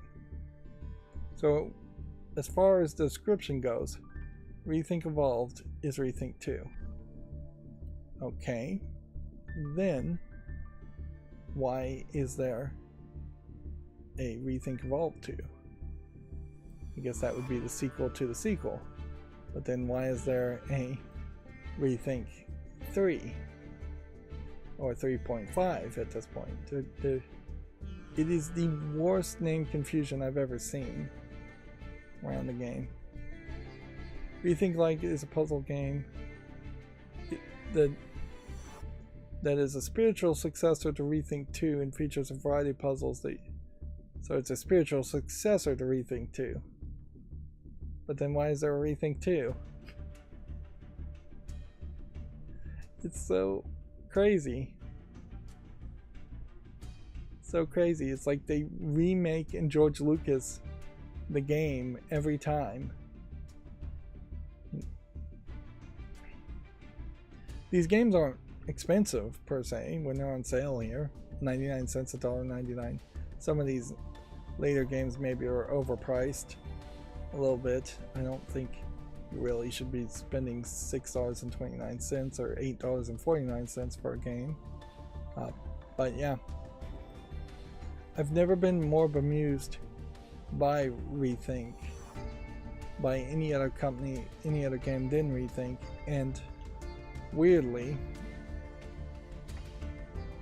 what you would have expected to have happened is that I would have played the first game, spent 99 cents on it, thought it was just an extremely low effort kind of asset flippy garbage game, and then just dismissed it out of hand. And yet that's absolutely not what happened when I played the first game. Alright, moving on though. That is way too much conversation about Rethink. And Rethink perhaps is right on the edge of being a company that feels like it is just flooding Steam with games. It would be fairly unique if Valve came out and told them they need to have more variety in their games or take longer to release their games though, because the one thing they aren't doing is releasing multiple games in the same week, in the same day, which we see so many other asset flipper game people doing that.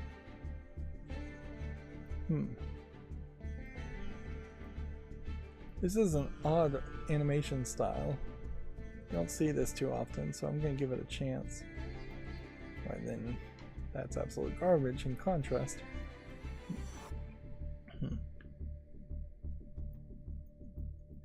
Yeah, I saw somebody was clicking the hearts in the chat on YouTube too. I'm not sure what that really does, and I can only really see those interactions if I happen to be directly looking at the chat, which is not really guaranteed to happen too much. We'll give this game Yoko a chance.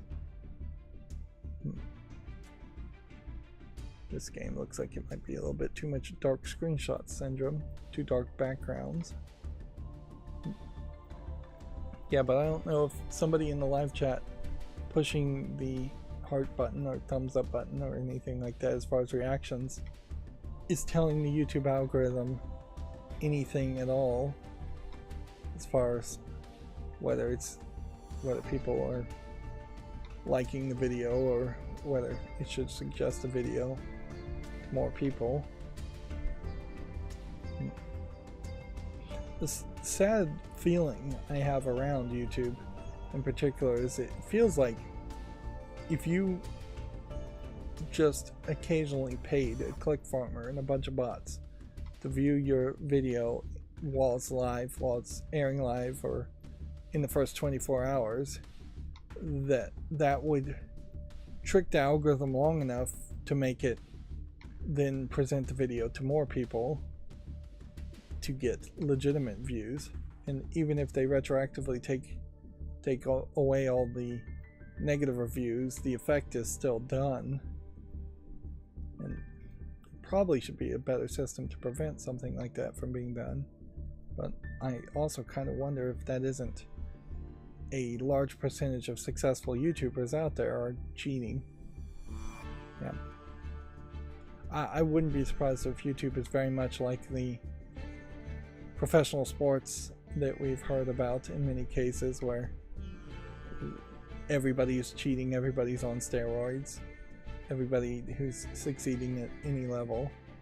This is a prologue game. Right. Yeah, I don't think I'm going to promote prologue games. We'll promote the games when they actually come out. My last video in particular, last live stream, I think got like 1 view in 12 seconds of view time, so just pathetically low.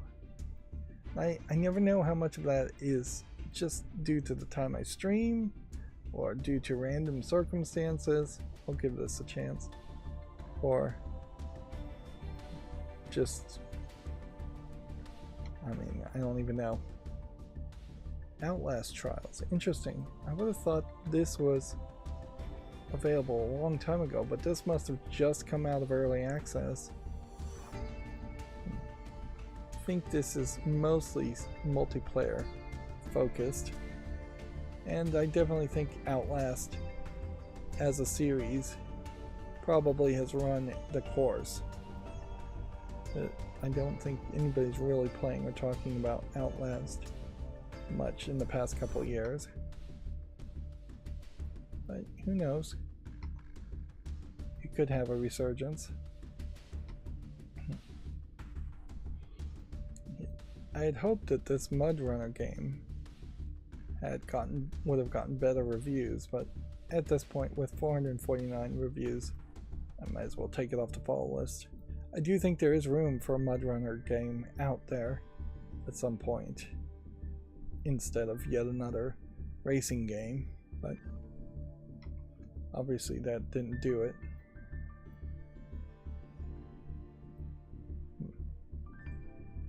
These are all games I'm pretty sure that are coming out at the same time. I didn't open up a bunch of follow list cleanup games, which is my concern that might be going on here. So my macro may have opened up a bunch of old follow list cleanup games. I'll give this a chance.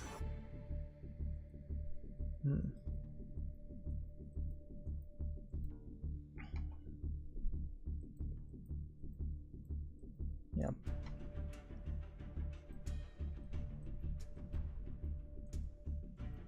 Inherently, I imagine I probably need much shorter videos. I just don't know how I would really do that. Particularly, I have no idea how to break these 2, 3 hour, 4 hour live streams into 10-minute videos.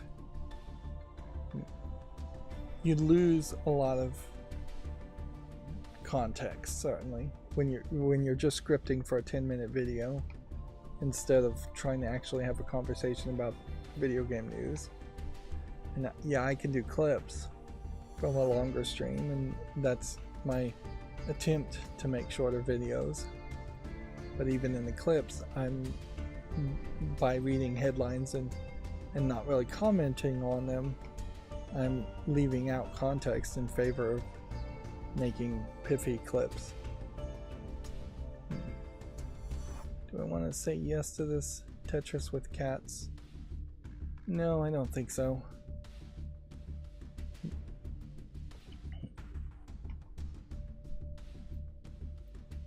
Yeah. I wish there was something on YouTube where you could reward what seems like being genuine would be. Although I don't know if my content comes off as seeming like it's particularly genuine either. Like that may very well be extremely subjective. See, this looks like this is a horror game,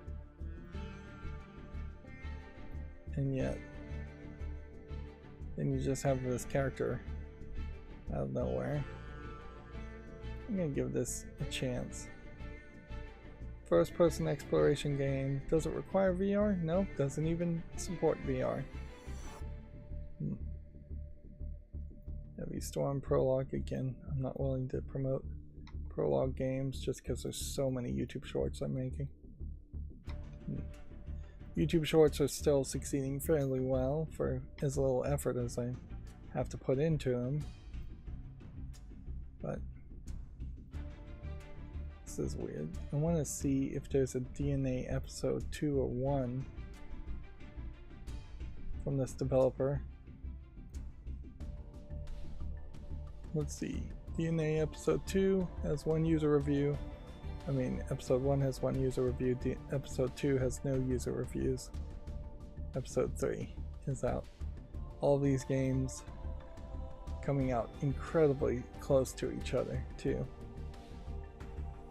So with that, it definitely feels like it is flooding the marketplace, probably with what is very similar games, if not the exact same game over and over again. This is supposed to be an action RPG franchise, and yet there seems to be no interface at all to be shown. No health bars, no choice selectors. Here's some health bars, I guess, in that screenshot. But yeah, that does not look like quality.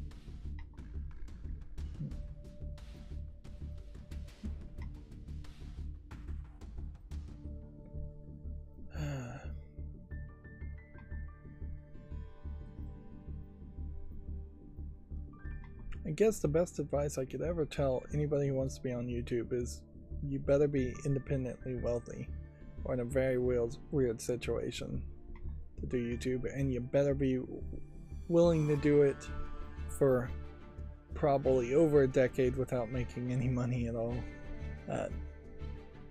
which is not the advice you'd get from anybody else.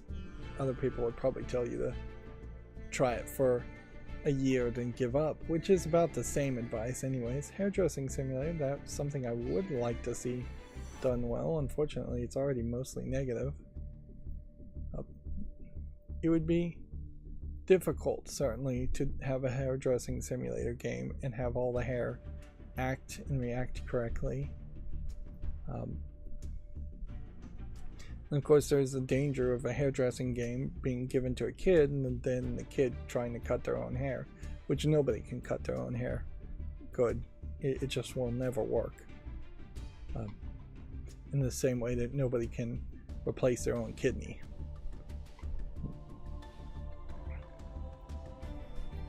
Right, yeah.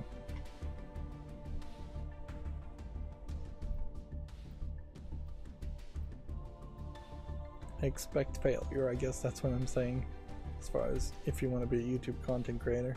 Same is true for any other content creator. It's even more work to be successful on Twitch. If you happen to be of the female persuasion or very, very good looking male presenting body, you can do OnlyFans for way easier work, or any other kinds of semi-porn or porn sites for, at least at the moment you can. Maybe eventually that will fall through also, but TikTok, things like that. And I'd say particularly if your plan is that you just want to be famous and then you can't answer the follow-up question, what for? What are you going to do that's unique that makes you famous? Don't even try. Because you don't have any passion there to actually create anything anybody wants to see. Nobody else wants to watch somebody who just wants to be famous. Or arguably, maybe there are some people that will get watched, but there's too many people already going down that path, so the competition is too high.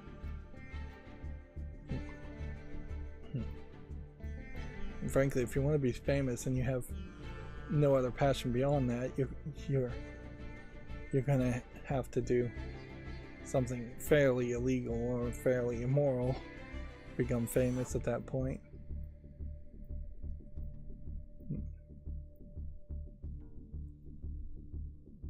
Yeah, half of all famous people are famous for doing something immoral or illegal already. Almost done. A lot of games. Little learning machines. I almost want to say yes to this, but this whole interface seems wrong for what looks like a programming simulation puzzle game. Yeah, I'm not really seeing any simulation programming elements up front and center, so I'm gonna say no to that.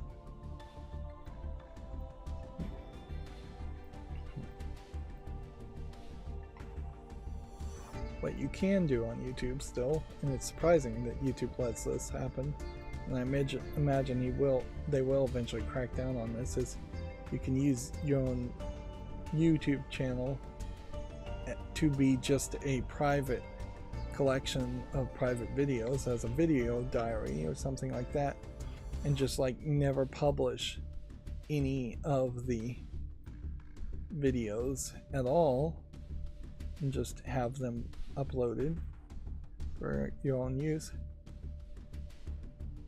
Eventually, I think YouTube will probably crack down on that and say things have to be at least public, or we're going to delete it after a year or two, or after a certain amount of storage space, or they're going to start trying to charge for storage space, which that would be crazy. You'd have to grandfather in almost everybody and continue to grandfather in almost everybody, or you're going to lose so many content creators.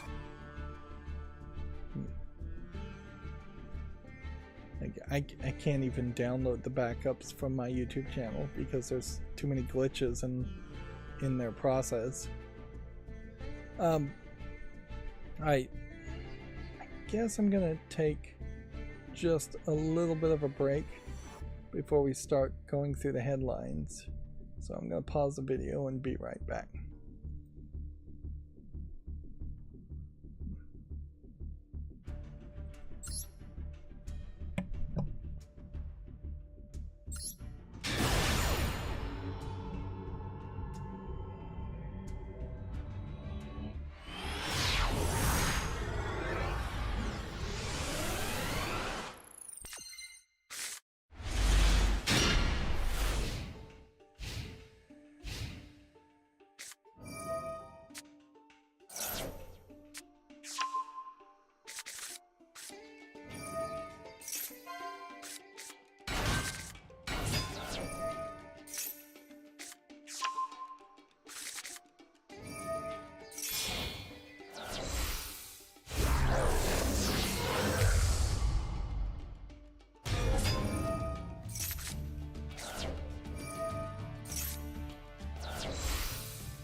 Okay, I'm back. Sorry about that.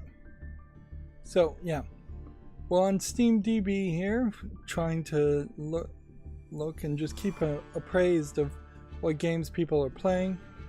A lot of people still playing Helldivers. Helldivers still really not getting above a player cap of 458,000 as far as its all-time peak. It did say that at some point they were going to update the player cap to be 800,000, but it seems like it's very possibly the case that the interest has dwindled down to only, and I say that ironically, 363,000 in the last 24 hours.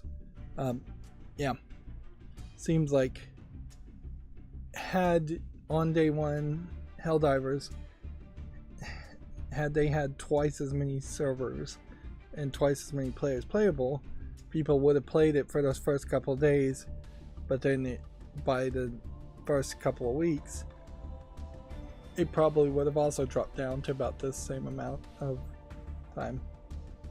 But it did certainly set them off on a bad foot, and I still am hearing a lot of negativity around Helldivers, a lot of people standing up for Helldivers, playing the victim because people are angry and trolling and probably saying inappropriate things, making threats and saying rude comments. But yeah, they set themselves up for failure by not just having the servers good to go. They probably should have had a longer quote-unquote beta early access period. This might be the one argument in the future for multiplayer games to have long betas and early access periods, to just let a significant portion of players play the game, figure out if they like it or not, and figure out if they're going to come back and continue to play the game. Of course, all of that is in spite of itself, not stopping the game from being number 5 amongst some heavy hitters that I imagine there's been plenty of complaining around Counter-Strike 2 and Dota and PUBG and Apex Legends. Palworld is slowly going down to almost to the point where it's going to be below the top 10 in the next couple of weeks. Last Epoch, also rather popular, but also having some problems. And effectively, people are kind of angry because each of these games are just not as polished as they should be at launch. Baldur's Gate, perhaps the only game I could mention in this list that there hasn't been any major complaints around. No, I imagine people are pretty happy with Monster Hunter World also, and any complaints around GTA 5 have probably long since gone away. Elden Ring is in the 16th position, Call of Duty is in the 17th position, and Crab Game, I guess, might be one of the games that is new out of nowhere in the 21st position. What it feels like it should be, here's the Yu-Gi-Oh! Master Duel in the 39th position. It really feels like that new games, here's Bolero in the 46th position, should be hitting the top 20, top 10 way more often, but a lot of people just play Call of Duty every day of their life, and people are still playing very old games like The Sims 4 or Terraria, or somewhat old games like Cyberpunk 2077, and that all just eats away at any possibility of there being a new game thing. Whereas if you were to compare these player base charts to like ticket sales of movies, it'd be a very, very different situation there. Sure, you might have a movie that's in theaters for 2-3 weeks, maybe even a full month, but then after that big successful movie, after that Spider-Man movie, after that Marvel movie, when there's lesser competition, you're going to have a new movie in the #1 ticket sales spot almost every other week, or every other couple of weeks. Although that would be an argument that would have been best made a few decades ago when Ticket and Hollywood were in much better positions. Nowadays, it's not so much the case. I couldn't even tell you what movie is in theaters this week if you were going to go out and watch a movie. And we should be right in the middle of summer blockbusters. The closest movie I could even mention that I know has come out would be Madam Web, and that flopped hard. So, yeah, no clue what else is out. Competition as far as movie releases has gone incredibly low, while the budgets for movies have gone incredibly high. So here's my chart showing Apex Legends bouncing up and down, Helldivers 2 bouncing up and down, Arcablade Point slowly, steadily creeping up, but Palworld was just a straight shot downward after its initial launch. You have Palworld here at 370,000 user 24-hour peak, then shooting way off the chart, and then several days later going downward, and downward. And inherently, Palworld is just not going to be fast enough, I think, with an update to bring back that significant number of players.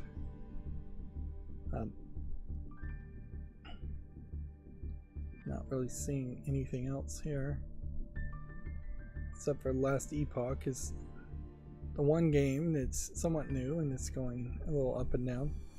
And when I tried to make this chart, this is really what I was hoping to see more of, is that you'd have a new game like Last Epoch just appear out of nowhere and then be up and down, whereas in reality it has just been PUBG Battlegrounds and Apex Legends and Arcablade Point, just the same games over and over again. The finals in playtest and the finals at some point did have a little bit of relevancy, but then the finals stopped being played completely. So I'm still really dubious on how useful this chart has been overall since I first did it on 9/16. It's been, I guess at that point, nearly 4 or 5 months, and it still needs tweaking, quite a lot of tweaking, and I just never have the extra time to work on it. Okay, so we're not at the Steam Summer Sale quite yet. We have instead a Capcom Publisher Sale, which we'll open that and look at that. And then we probably aren't even at this point playing a game of trying to find Helldivers or Palworld on the front page. I didn't know there was a Dungeons and Dragons Online. Boy, does this look old though. I guess if you liked World of Warcraft but didn't want to play it with World of Warcraft anymore, that might be something similar. But yeah, there is this game here I want to talk about too. Beam Hill Platforming Heroes. Is that a bundle? Interesting. You don't see a lot of bundles on sale on this. Roll of the dice.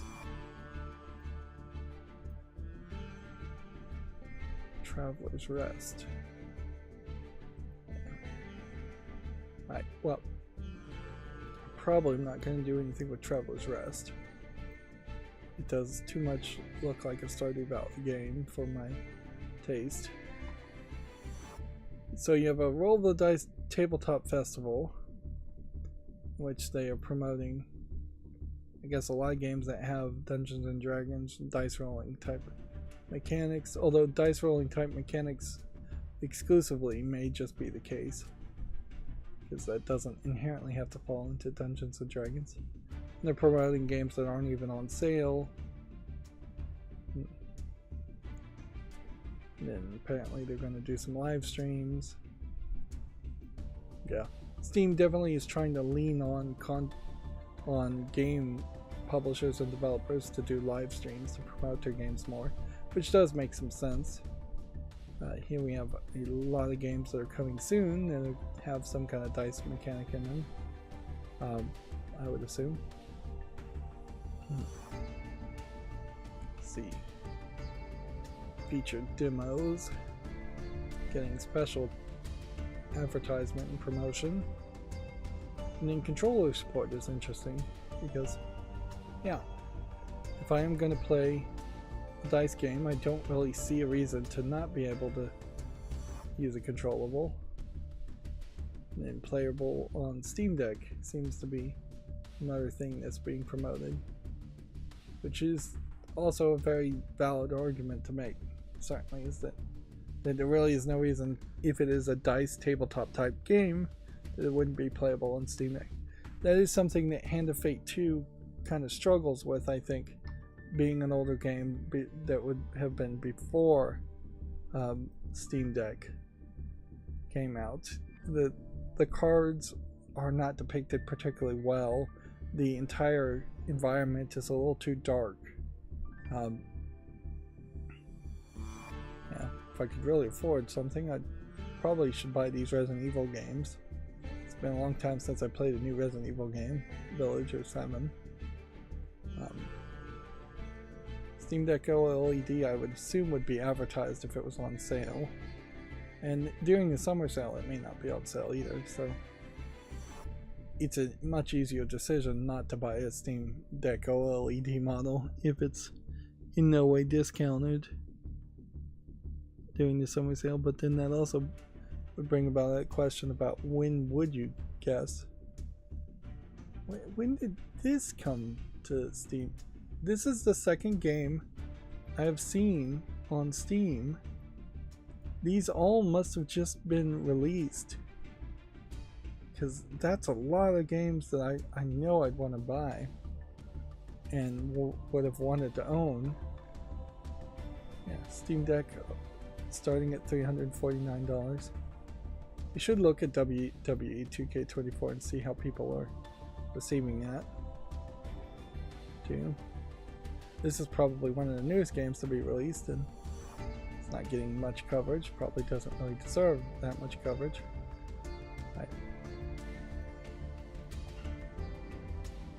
Alright, well, so we see 29% mostly negative reviews here on WWE 2K24. Now, I'd heavily suspect that a lot of this is going to be around just them censoring out Brock Lesnar and Vince McMahon due to allegations around them. I imagine most wrestling fans don't give a damn about cancel culture and the idea of erasing Vince McMahon from videos and from the game. Yeah, I just don't think that's going to work. On the other hand, I wouldn't be surprised if that's really only about 30% of the audience hating on it, and the other 70% is just because it's really, really poor quality game, as these wrestling games tend not to be doing particularly well in the past 5 years or so. And in fairness, they never were great. What they should do is just hit pause on it. Make a WWE 2K25 that is 16-bit graphics and just say, this is the game we're going to make. We're not going to try and add a bunch of microtransactions. We're not going to add a bunch of 3D face scannings. We're just going to hit pause, reboot the whole series, and try and make something that is not as hyper-realistic and that feels more like a arcade game from the early 90s. And then that will at least give them time to think about things and how you would make a hyper-realistic game in the future. Here you can see there's microtransactions galore. So let's read the reviews and get an idea. Lost all my progress. I just can't do everything all over again. I don't even want to play anymore. It was fun until it deleted my save data. I can beat up Logan Paul as Mario. Money well spent. Even after the update 1.03 patch of the game, it is still crashing on my Steam PC. So this is performance issues.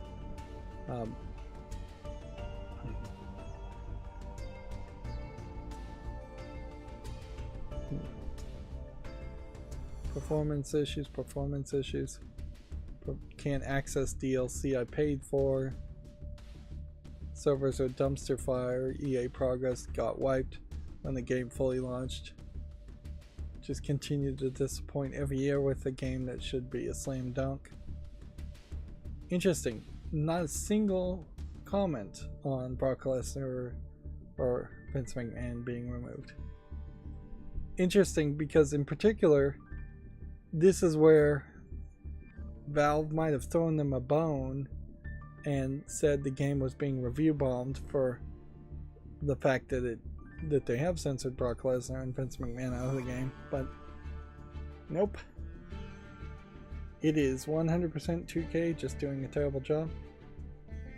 And there's something scary around that, certainly, in that 2K may potentially be one of the people who would buy Gearbox, and then Gearbox may very well be forced to work on wrestling games instead of making more Borderlands games.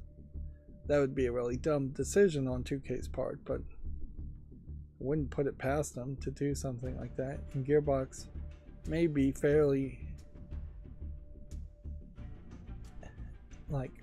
not involved in the decision of whether or not they got sold to 2K. Well, I guess we can take that off the following list now.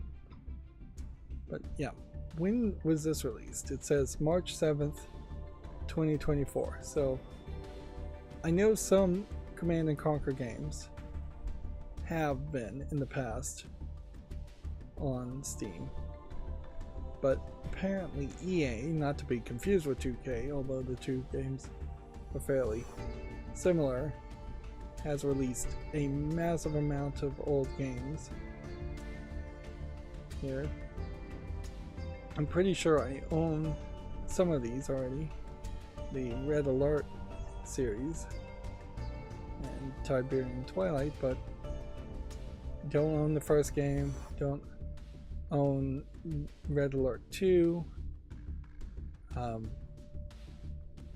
So for my bundle purchase price here, that would be $5.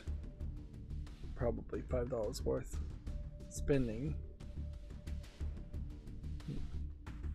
Entire Command and Conquer franchise is available on Steam.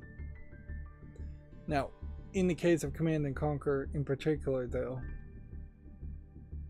is this a game that I'd ever try and play all of the games through? No, probably not. I probably would never try to play them all at all. Unless I just stopped trying to make content and was just playing them on a Steam Deck, which maybe these games would work on a Steam Deck, maybe not. It depends really on just how good the resolution can get on that smaller screens. But yeah, these real-time strategy games take far too long to play in modern times to make any kind of commitment like that. So yeah, I guess the question we really should ask here is, what are the new releases that they have just put on Steam for March 7th? Dungeon Keeper Gold. Does that include Dungeon Keeper 2? Command and Conquer Red Alert 2.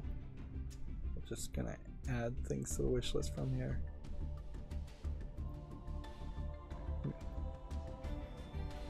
Here is Dungeon Keeper 2. Yeah, I've kind of desperately wanted to play some of these games and talk about them because they definitely are things that I remember. And things like SimCity 3000 may just be relevant enough. Whereas I'm not sure Alpha Centauri Planetary Pack really is that relevant. But this game, Saboteur, I've talked about this game quite a bit, and we'll talk about it a little bit more. I've wanted to talk about that for a long time. And just don't. It just hasn't been available on Steam. The rest of these are not EA Play things. But then there's like Jedi Survivor, which is mixed, but I still think I would want to play that. And then the Dead Space remake. Yeah. So EA has just put out a lot of old games.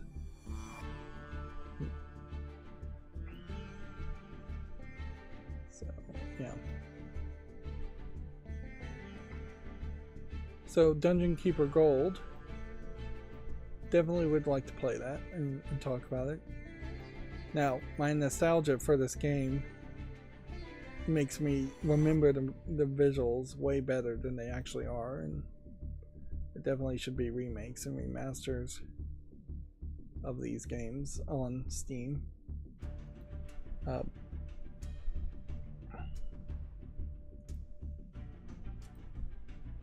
Dungeon Keeper 2's graphics are slightly better, but still pretty much very, very old. The idea that it was released in 2024 is not the right way these should be labeled. It really should be something in parentheses here to tell you the real date that games were released. And then they ruined the Dungeon Keeper series, both in part because EA acquired Bullfrog Productions, as I imagine Bullfrog Productions wasn't selling well enough. But also, Dungeon Keeper 2 ended on a cutscene indicating that you were going to leave the dungeon, thus it wouldn't be a Dungeon Keeper game. Ironically, we have just never had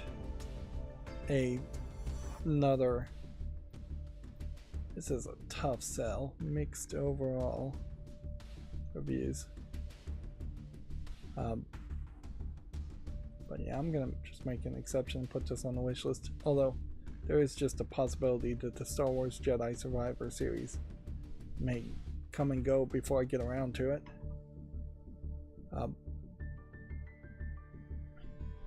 But yeah, they've never managed to make another game that felt quite like Dungeon Keeper 2. In part because it definitely had this goth edgelord type comedy to it, that once you start getting into higher levels of graphics and more realistic graphics would have caused more controversy.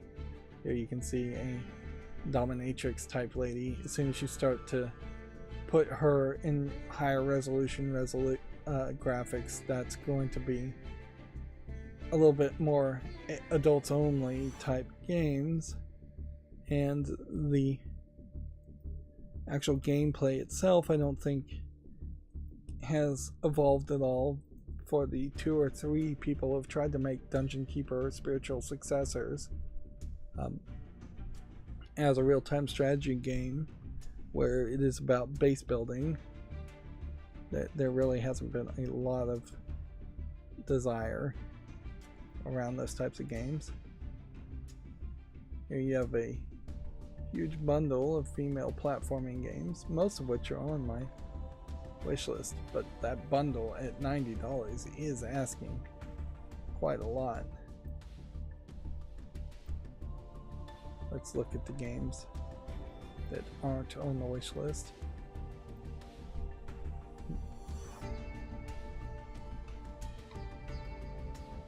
Let's see. Evergate here. It's from 2020 and it's rated very positively, so I'll put that on the wish list. Frog Gun is rated very positively overall, so we'll put it on the wish list. Although mixed more recently, Luna Stella is overwhelmingly positive. This is highlighting a lot of games that I have missed. Or, in this case, this was the surfing game, or one of them, that got put on my wish list potentially in 2022, and then I never returned to it to evaluate it any further. I'm gonna make YouTube shorts on these games though. Yeah, EA classic games save up to 60%. Has a lot of classic games.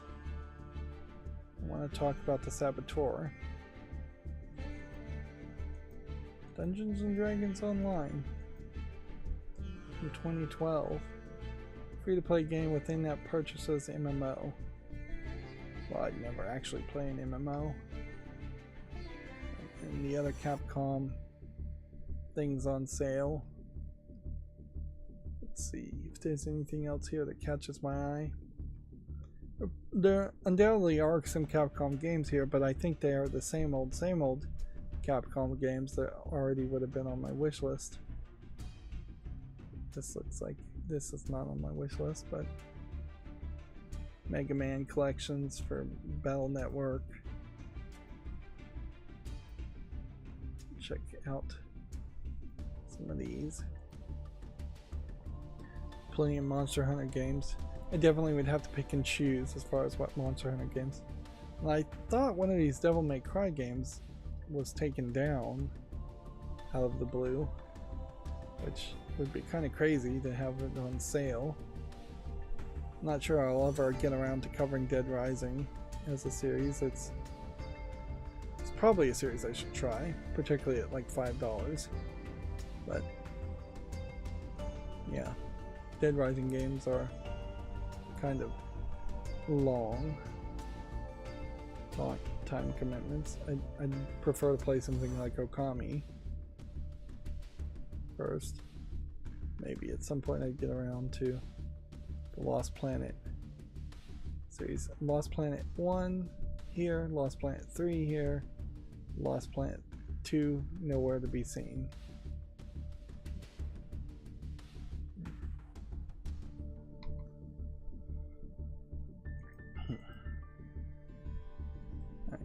So we'll wishlist that one, and then I guess we would wishlist that. A lot of the games I'm considering on my wishlist though are games that I just think maybe would make good games to cover, and not games I particularly am that interested in playing. That would be true with the Mega Man games in particular.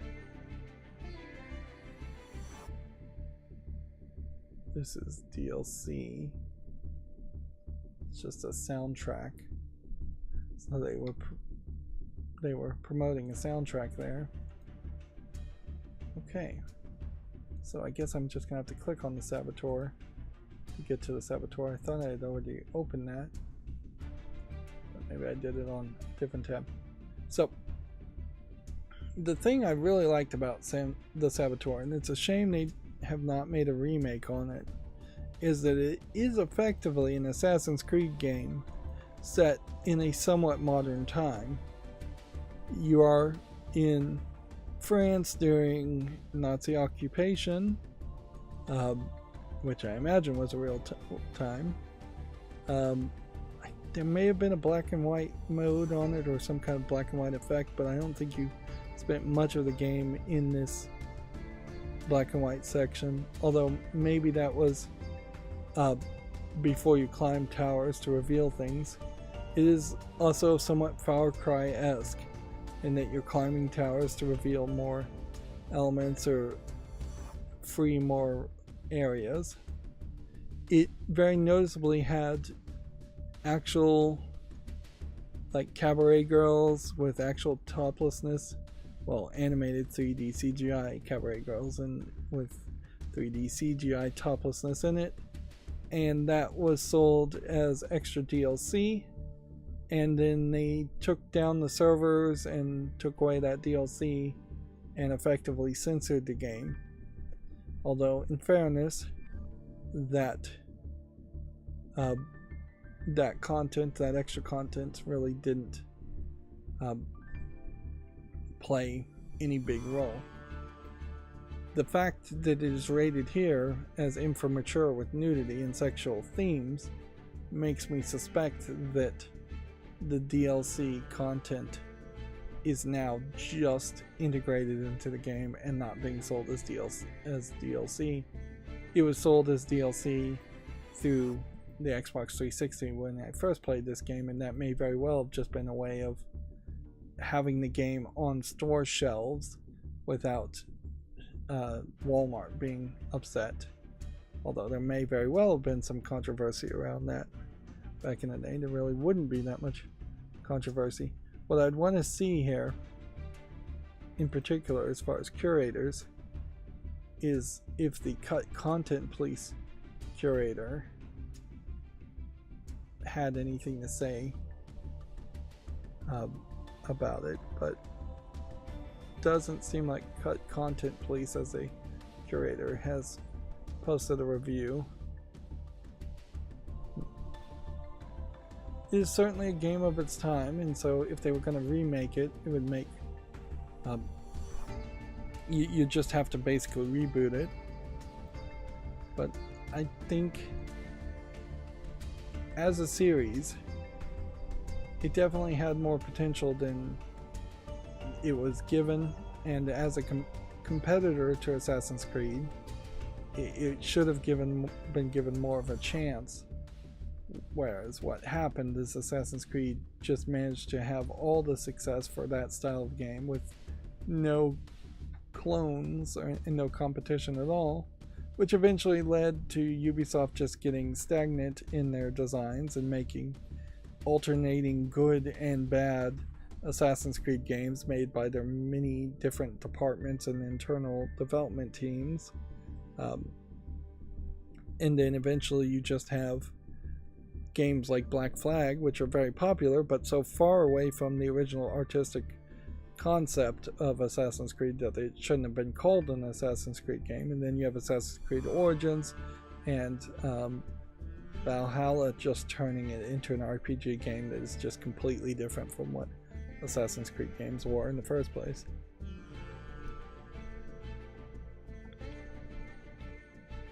Far Cry, I assume, just had more support and was more popular earlier. Otherwise, you might have seen the Saboteur series continue and Far Cry potentially dwindle out.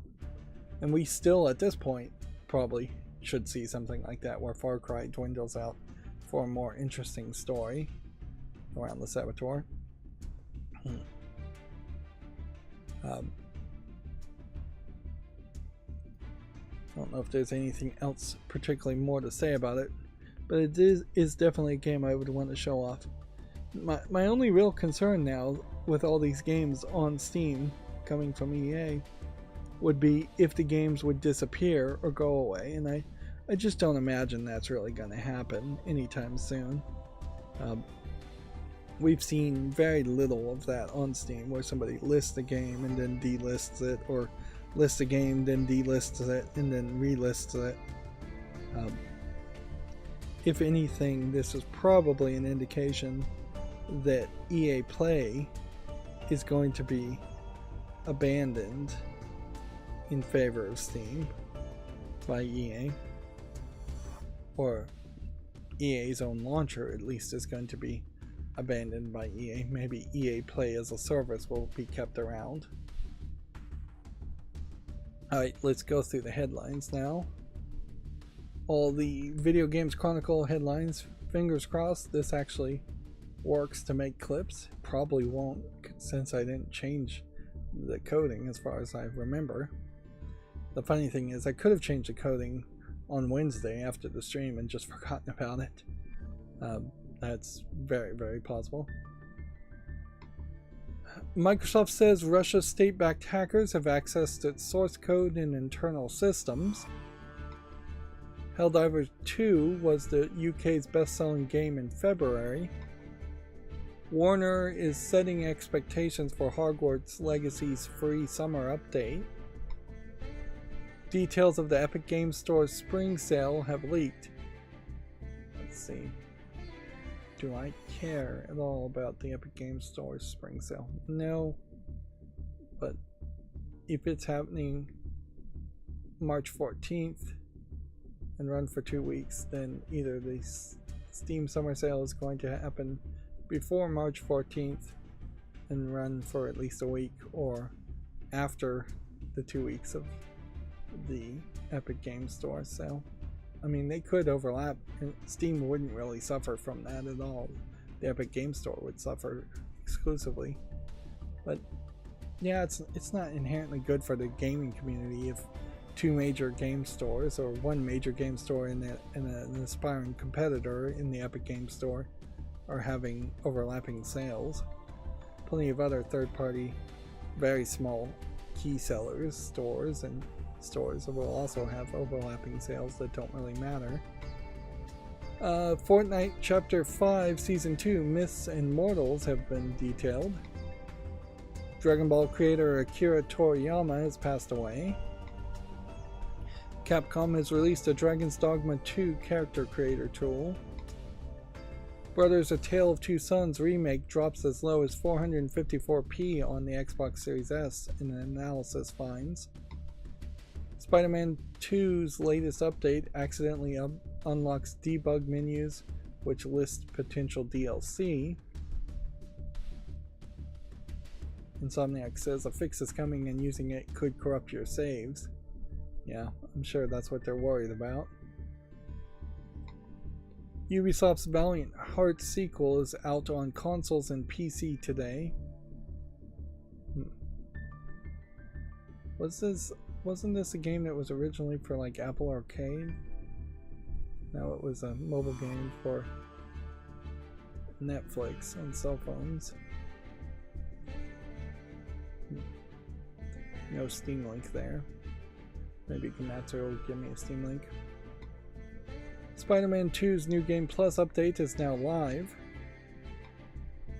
Epic Games Store's next free titles include Deus Ex Mankind Divided, Final Fantasy VII Rebirth is Japan's second biggest physical PS5 launch, behind Final Fantasy XVI. I'm a little surprised it isn't the first already, but I suspect it will be. Give it another week or two. Helldivers 2 Cutting Edge Warbound launches next week. Spider-Man 2 leads the BAFTA Game Awards in 2024 nominations list. See, this is funny because this article seems to contradict a different article I saw that said Baldur's Gate 3 had the most number of awards. 9 separate categories. Well, then how many did Baldur's Gate 3?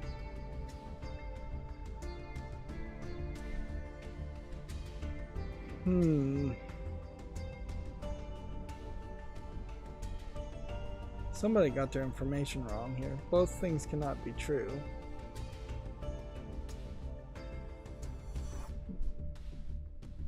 Unless I'm confusing something here.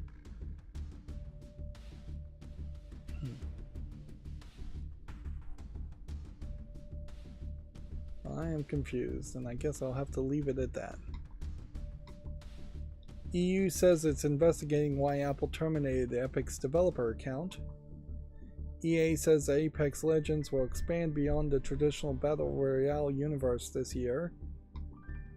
EA says generative AI could make it 30% more efficient and boost monetization by up 20% over 5 years.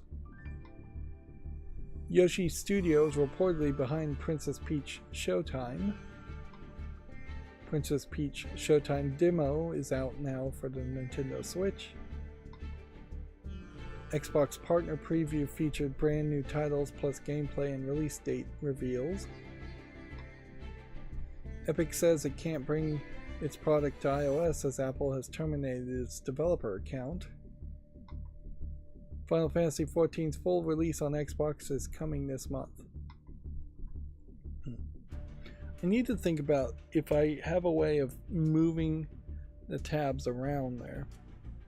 It would probably be very complicated to do it, but if I had the oldest articles on the right side of the Firefox tabs and the newest articles on the left side, I wouldn't run into the occasional problem where I'm having an article that is being updated or contradicted by an older article. Of course, I could also curate the articles, but that takes actual work and time, and that's what I don't really have.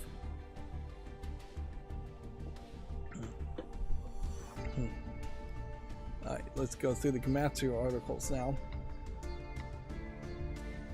Coney Islands, an Earthlock adventure for PS4 and 5 and Xbox One and Series, launches March 21st. Let's see, apparently it's already available on Steam, so let's see what game this is and if I recognize it. Okay. It's on my follow list. Feels like it's a bit of an adventure game. So I guess I'll go ahead and put it on the wish list, and I guess I'll make a YouTube short on it if it's coming to a new console. The action-adventure game Thorgal has been announced for the PS5, Xbox Series, and PC. That is not much of a screenshot. We could watch the trailer. Let's just skip around this trailer and see if we can get a general idea of what this is supposed to be. It looks interesting.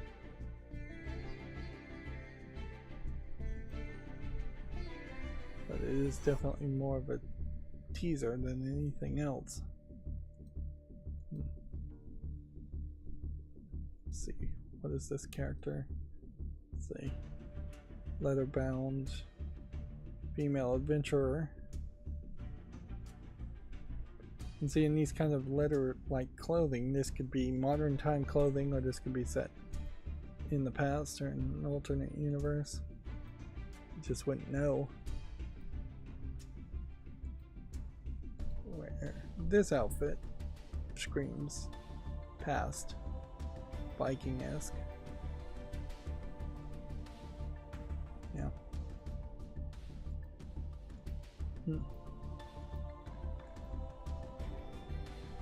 So it does seem like it's some kind of Viking themed game.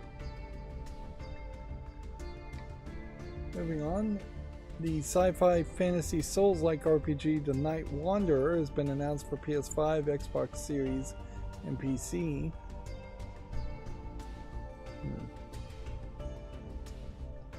Go through the screenshots but not try and watch a trailer. Yeah, it is frankly a little bit too much of a waste of time to watch trailers unless you absolutely have a good indication that the trailer is actually going to show you something. This is funny. We went from what looked like a Viking game to a completely different outfit.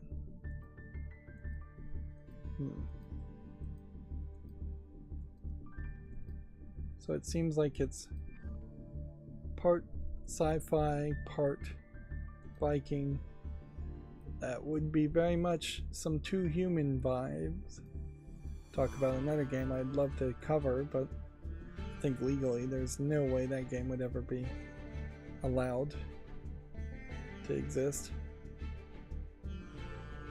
Does not have a Steam link yet, though. Mote Solo, No Girlfriend Since Birth, is coming to the PS4 on March 28th. It's currently available for the PS5, Xbox Series, Switch, and PC. This is a, I think, live action video, kind of cinematic dating sim is what they're calling it. I think it's probably more of a Korean joke game than you would think. That being said, it is incredibly popular. in the reviews, so I can go ahead and put that on the fall list. And I guess I make another YouTube short on it. A 2D fighting game, Hunter x Hunter Nin X Impact, has been confirmed for the PS5, Switch, and PC.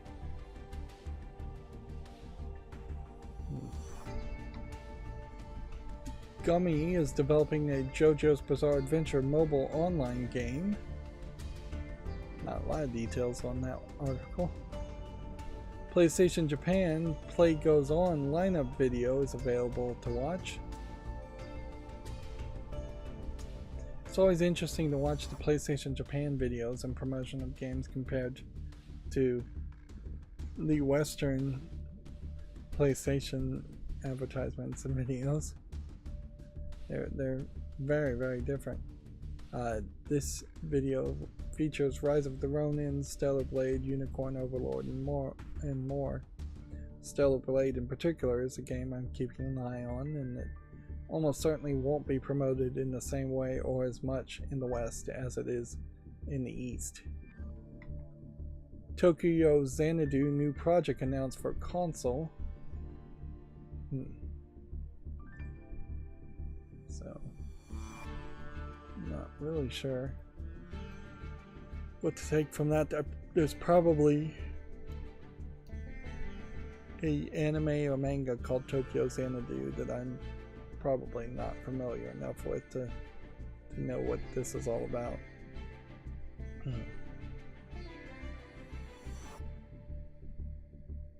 Maybe there's just been a whole bunch of Tokyo Xanadu RPG games that have been released. I saw that they also were pushing back the newest remake release of Princess Maker 2, which it's not really a game that needed an announcement to be that tight that you would need to push back the release date. I mean, you're just remaking a pretty easy game at that point. You should have hit your release date. But in a lot of Japanese companies, it seems to be very cultural to just make an announcement, then make an announcement about it, the release date being pushed back as a way of advertising the game more. Which seems silly to me.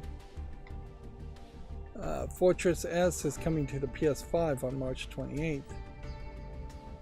I don't think this is on PC, nor does it look particularly interesting. Dragon Ball creator Akira Toriyama dies at age 68. We can throw out the same criticism we have thrown out for like game developer on multiple occasions, where these companies that are putting out press releases and pictures of people just never seem to have a professional picture for the person, or an appropriate picture for the person if they happen to die. This isn't incredibly unprofessional, but yeah, if he was in a suit and tie, that might make some more sense. But yeah, obituaries are a little bit, I can be a little bit more lenient on when somebody dies, particularly if somebody dies suddenly and unexpectedly. But yeah, if I was running a business, I would have an annual picture day. I would have everybody dress up and look nice and formal, and I would definitely say we need some somber pictures where you're not smiling, and then we can do a whole bunch of pictures with you smiling. And in most cases, smiling is fine, but in obituary, and maybe just a more somber, more professional look. Getting at least a couple of those. And certainly if I was running a business, I would pay a photographer to make photos for everybody that worked for me, and make copies and prints for everybody that wanted them. Well, let them have their own copies of it to use for their own personal reasons, whether it's just their Christmas cards or whatever. Bring in the whole family even, who cares?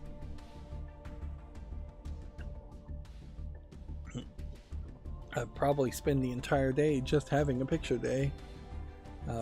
any business I ran. It'd be good for morale, I imagine. Except for the people that hate their picture getting taken. Dragon's Dogma 2 character creator and storage tool now available. Here we can see there's a fairly wide selection of furry anthropomorphic ladies, it looks like. Let's see what the reviews are.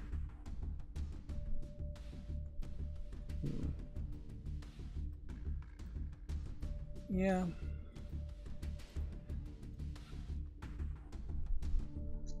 So how do you get the character creator? I see in an article here.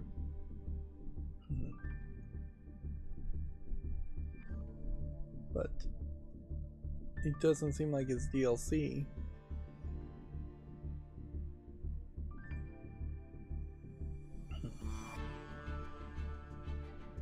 So you have mostly positive reviews, 77% out of 100 for the character creator. And this just highlights in the screenshots what you can do.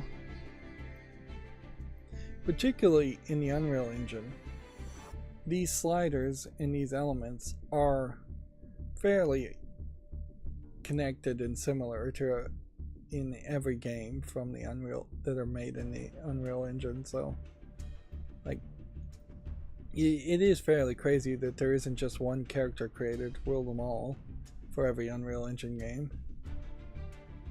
And then that would be potentially a free app that Unreal could put on Steam, and then Unreal would have a unique presence as one of the top 10 most played, most popular apps on Steam. It would be a great way of self-promoting the Unreal Engine, although Capcom very well may not be using the Unreal Engine in this game. Like, I wouldn't be surprised if that isn't the case. Now here's a good question. Should I make a YouTube short around a character creator that is really only going to be relevant for a brief amount of time? I'd say no to that. That's probably over promoting one game more than it needs to be promoted. And I'm going to kind of assume that I've already done a Dragon's Dogma YouTube short recently, so I'm not going to make another short around that either. Let's move on. Kunitsu Gama Path of the Goddess gameplay deep dive trailer and screenshots are available on Gamatsu. Let's see if we can do a little bit more.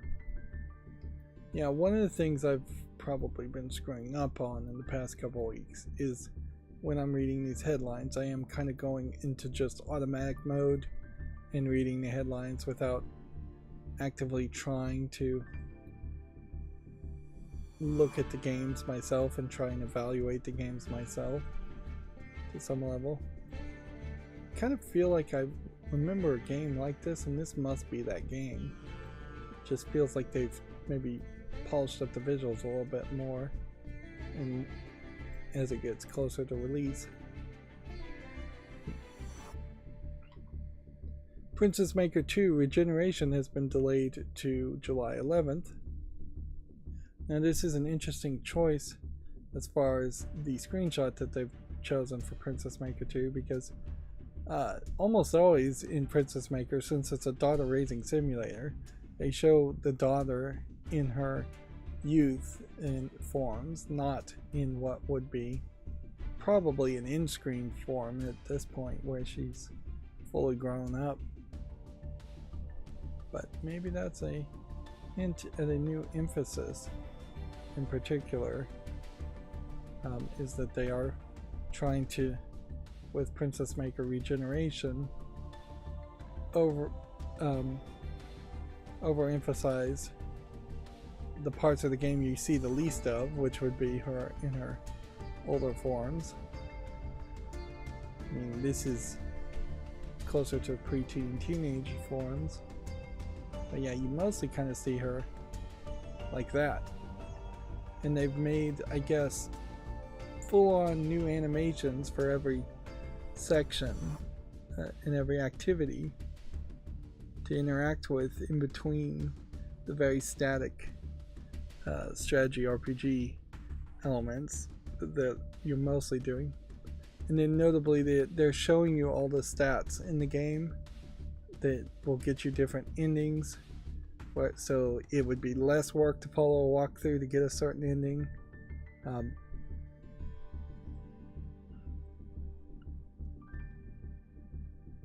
they keep that looks like that's some better improvement than the last remake of Princess Maker 2, but they keep going back to Princess Maker 2 in particular. There's almost no interest in any of the other Princess Maker games before or after. And as a series, it's something that I guess just was never popular enough to get anybody else to really try and clone it. There's a couple of clone games I know of, but yeah, Princess Maker 2 definitely was a game of a time. More simplistic graphics that would have worked on a more simplistic old computer from several decades ago. And yeah, I guess it's probably fairly unrelatable to have a child raising simulator as a game in the first place. Even as a secondary gameplay mechanic, we don't see that really happen too much. I guess God of War reboot is about the closest thing you would have to that. And that God of War is almost certainly way simpler than Princess Maker series, which is a strategy game series that's very much like a branching path visual novel series where you're going for different endings or just playing randomly to see what happens there.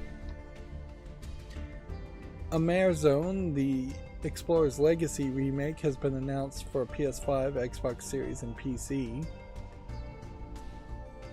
I have no idea what this game is that it could be remade. When did this game originally get released?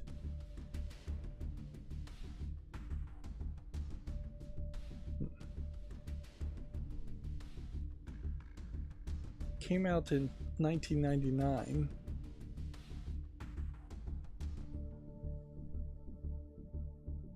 I have no idea what kind of game it even is. It almost feels like it's a point and click adventure. Guess we need to watch the trailer just to see if we can figure out what kind of game it is. Based on the work of a character I don't know. Of a creator I don't know.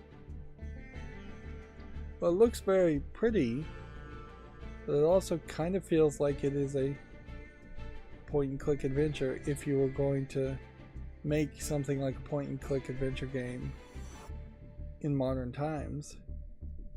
Maybe that's the way point and click adventure games should go. It almost has a little bit of a Myst-like feel to it also, which that could be cool. Anyways, moving on. Duelist of Eden is now available. Let's see if we've got that on the follow list.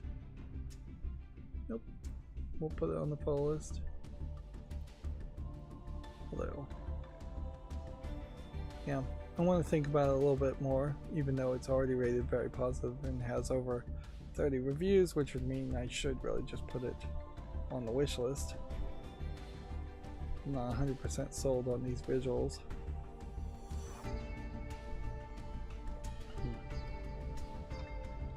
Marvel's Spider-Man 2 New Game Plus update is now available.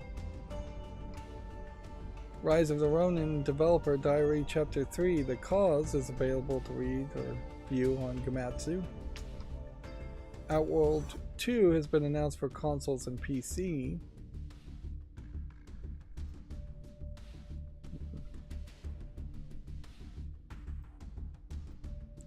It is a little frustrating to have entire series now in the case of World 2 of games I just don't know anything about, and I probably should know something about it. I'm just not playing as many games as I would like to, and I'm playing a ton of games, so I know most gamers out there are either not staying anywhere as connected to the vast number of games that are coming out, which is probably the case, or they're actively rejecting a lot more games that they would just never want to play, which is also very possible.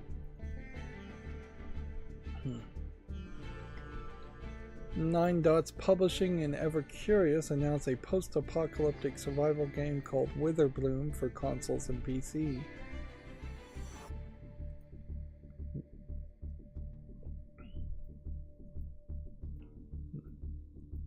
I honestly don't know what I would do to try to make more footage or play more games, short of doing like cocaine or something, some kind of drug to keep me awake 24/7 and more productive. It wouldn't be healthy, whatever I would do, whether it would be 5-hour energy drink or drugs or just trying to skip sleep completely.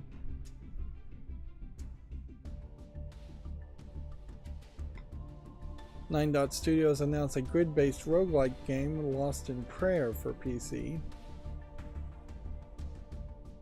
There must have been an event around 9 Dots Publishing. Yeah, and I guess the truth of the matter is that a lot of mainstream video game journalists that are covering a lot more games are doing it because they either have assistants or they're playing games only for a few hours before abandoning them, which is not how I want to play any game, really. If I'm abandoning a game before I see the credits, it's a failure of that game. It's got to be really, really bad.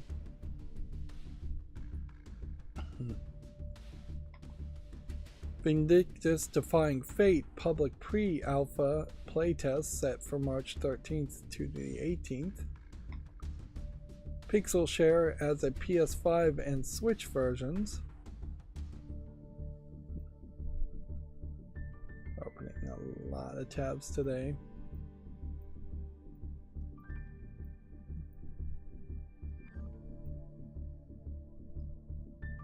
Do I even want to bother to put this on the fault list? I don't think I do.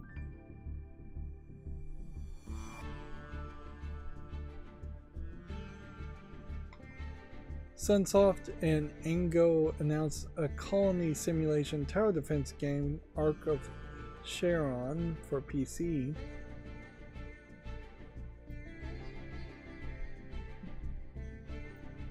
Put this on the follow list.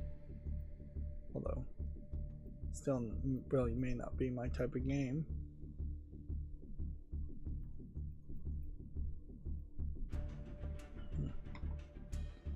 RPG Maker With is coming to the West this fall for Switch in 2025 and for the PS5 and PS4, I guess at some point.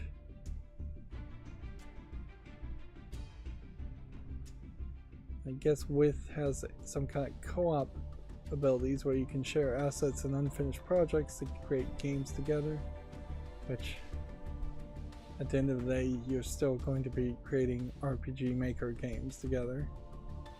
And this is just not the way you should learn to program. This is a Scratch-like visual programming language that will never let you create anything new or unique. And it's just glossing over the amount of struggle and effort you'd have to do to animate characters yourself, or to draw and 3D model the characters yourself, or to program any real part of the game.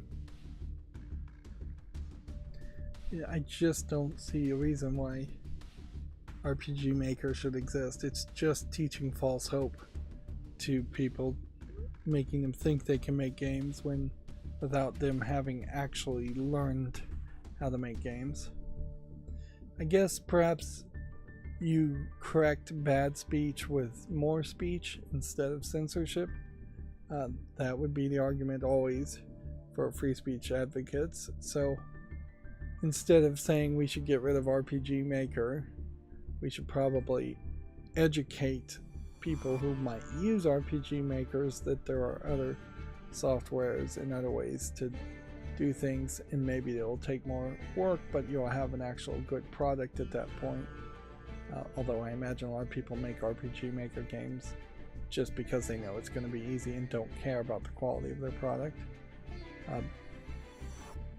But yeah, in all fairness, there isn't some kind of plugin for Unreal Engine or Unity or even the open source Godot engine that would make it as simple as an RPG maker game to make an RPG, if that's all you really want to do. And so there probably should just be a Godot engine plugin that would turn the game engine into a much more dumbed down, simplified experience where you could make RPGs fairly quickly and easily. Moving on, a fast-paced bullet hell roguelite game, Solar Raiders, has been announced for PC. We have a few more Gamatsu articles to cover today, and then GameDeveloper.com articles will go quickly, and then we'll be done with today's stream. Famitsu sales from 226 to 33 have been updated on Gamatsu. Let's see what this tells us.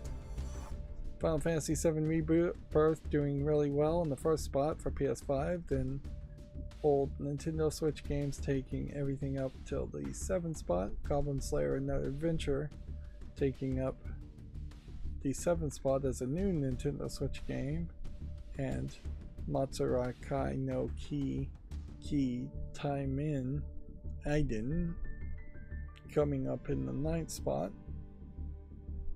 And it seems like nothing else.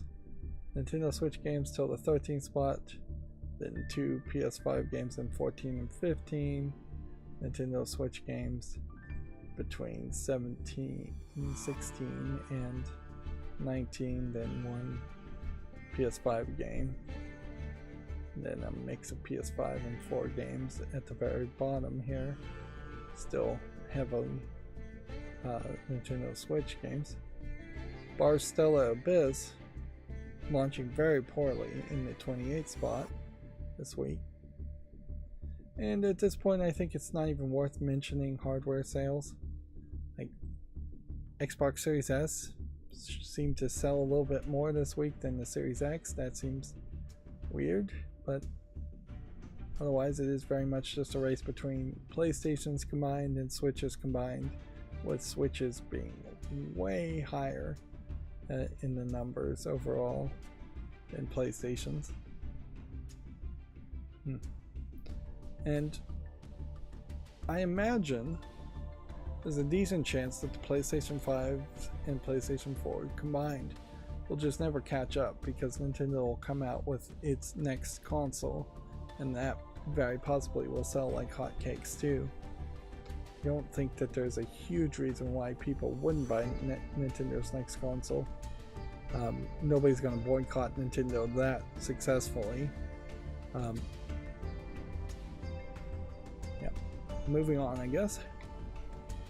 Nexon's 30th anniversary teaser website has been launched. You can see a lot of characters being highlighted here, and I don't think I can name a single one of them. See if we can go to their well, let's not go to the teaser website. The company is known for Dungeon and Fighter, Maple Story, Kart Rider, Mabingi franchise. Yeah, seems like it has a lot of games that are not really relevant to me.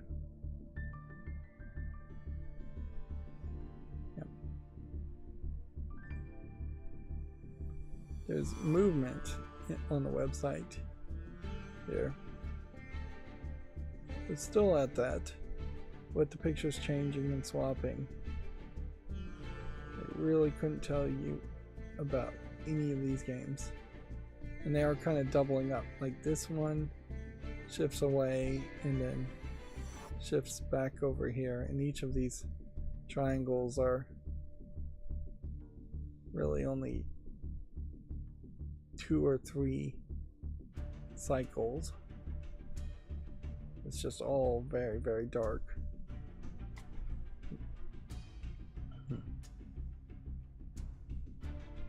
Yeah. This is probably a great example of not doing justice to any one game or promoting any one game. I imagine if you're going to show off games in a similar format, you probably should have 5 games at most, maybe push it to 6. Definitely shouldn't have what looks to me like 7, 10. Let's just assume this is another 10 and then another 10 here. Yeah, looks like there's probably exactly 30 different frames here, probably only promoting about 10 games, but yeah, that's not the way to do it. Anyways, moving on. Saga Emerald Beyond Sue Goodness trailer is available. I am almost certainly mispronouncing that. Sue Goodness. I don't know how you pronounce that. That may be just a Japanese way of pronouncing sickness.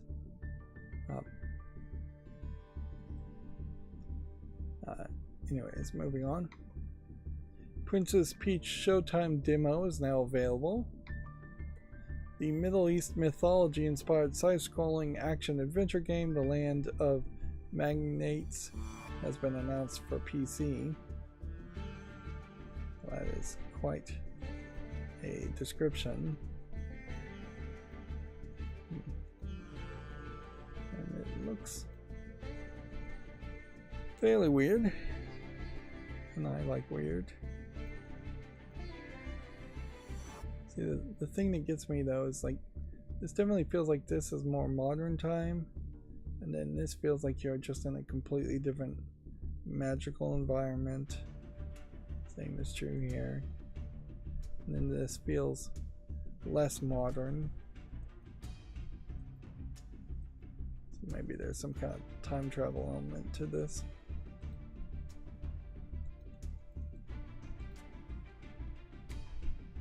A 3D Metroidvania game, Abyss X-Zero, has been announced for PC.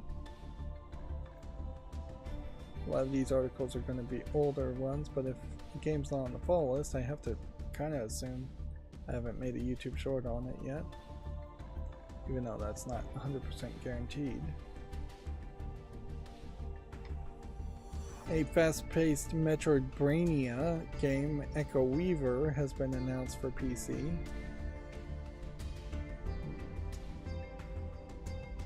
What makes it a Metroidvania? Particularly when Metroids have Mother Brain in them anyways. I guess maybe there's just more puzzling in it. Maybe that is the way to go, to differentiate your game and say, hey, this is going to have more logical elements to it. Seems like there's a time loop element to it. Interesting, in a Metroidvania with a time loop. That might work. It's worth a try, certainly. Kunitsu Gama Path of the Goddess launches in 2024. Yep, already opened this tab. Okay, and that's going to bring us to the GameDeveloper.com articles. I still have not fixed the banners back to the way they should be. Yeah, I keep forgetting to do that. It's just so low priority in my mind. Brainjar Games has netted $6.7 million in seed funding for its debut project. Studio is made up from alums from Tryon Worlds and Flying Wild Hog, amongst others.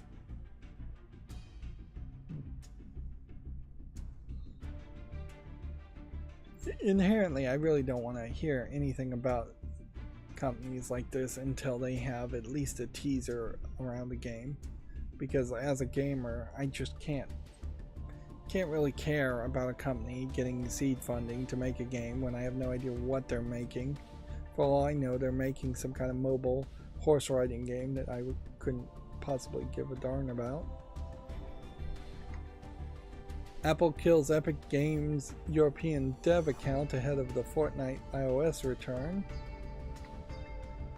Baldur's Gate 3 dominates the BAFTA Game Awards 2024 nominations. See, so we have a direct contrast here. GameDeveloper.com says that Baldur's Gate 3 has gotten 10 awards, including Best Game and Artistic Achievement, whereas Video Game Chronicles said that it was Spider-Man 2 that got 8 awards, which I would heavily suspect that Video Game Awards, Video Games Chronicle, is inaccurate on that one, and maybe was missing out on an update or some information there. But it certainly doesn't help when 2 out of my 3 mainstream video game sources are contradicting each other with contradictory information. It should just be very much basic news. No opinions needed here, whether you can count the number of awards that would have come out of a BAFTA press release or not. Anyways, moving on. EA CEO says 60% of development process could be impacted by generative AI. Update: keywords and Ubisoft are amending the Skull and Bones credits after omitting translators. Tales Noir developer Eggnut lays off its staff after halting operations. So, we almost went through an entire stream today without talking about anybody getting laid off or any other major economic thing. This is a weird quote. It was great to have you by our side. The world is on fire. Call your mom. Yeah. See, that almost sounds like that's an insult there to say call your mom, but I think they intend it more as, you know, the world is falling apart. Call your mother and be friendly with your mother.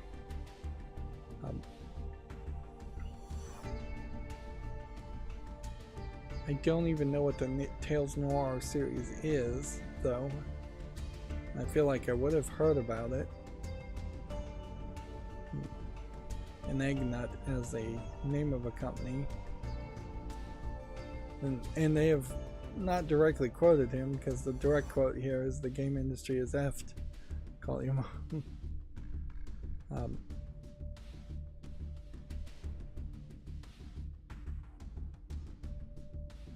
This is another example of a company, though, refusing to just shut down, and instead saying they're halting operations instead of just saying we're going out of business.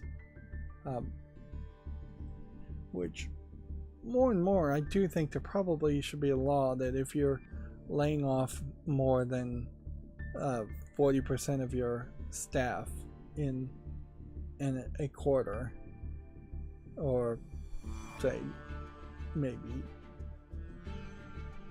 laying off more than 50% of your staff in 2 quarters, or even 60% of your staff in 3 quarters.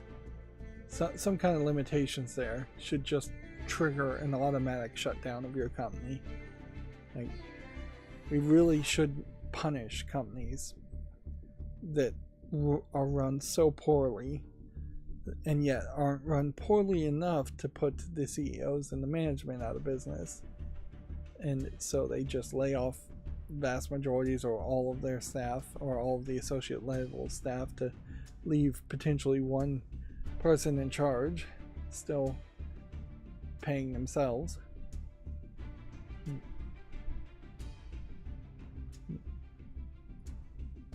Alright, we have one more story and then we'll be done for today. Warner Brothers is shutting down Rooster Teeth after 21 years. They have shut down Rooster Teeth after 21 years. I did watch some people's reaction to this, and a lot of people have nostalgia for old Rooster Teeth content, but the vast majority of them seem to have long since lost interest in this, in Rooster Teeth. Now, people were reacting and saying you better start downloading everything from Rooster Teeth and everything from Machinima in particular, because they're speculating, perhaps without a lot of evidence, that Machinima is going to be the next thing that Warner Brothers shuts down.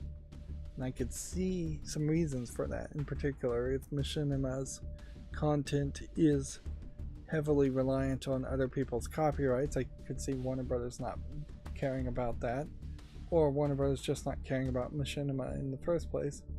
The Red vs. Blue series of Rooster Teeth, if there is like a copyright issue there from using the Halo characters, that loses two of the biggest, one of the two biggest things that Rooster Teeth ever did. I think Ruby may be its own IP content, and there may not be any real big copyright issues there.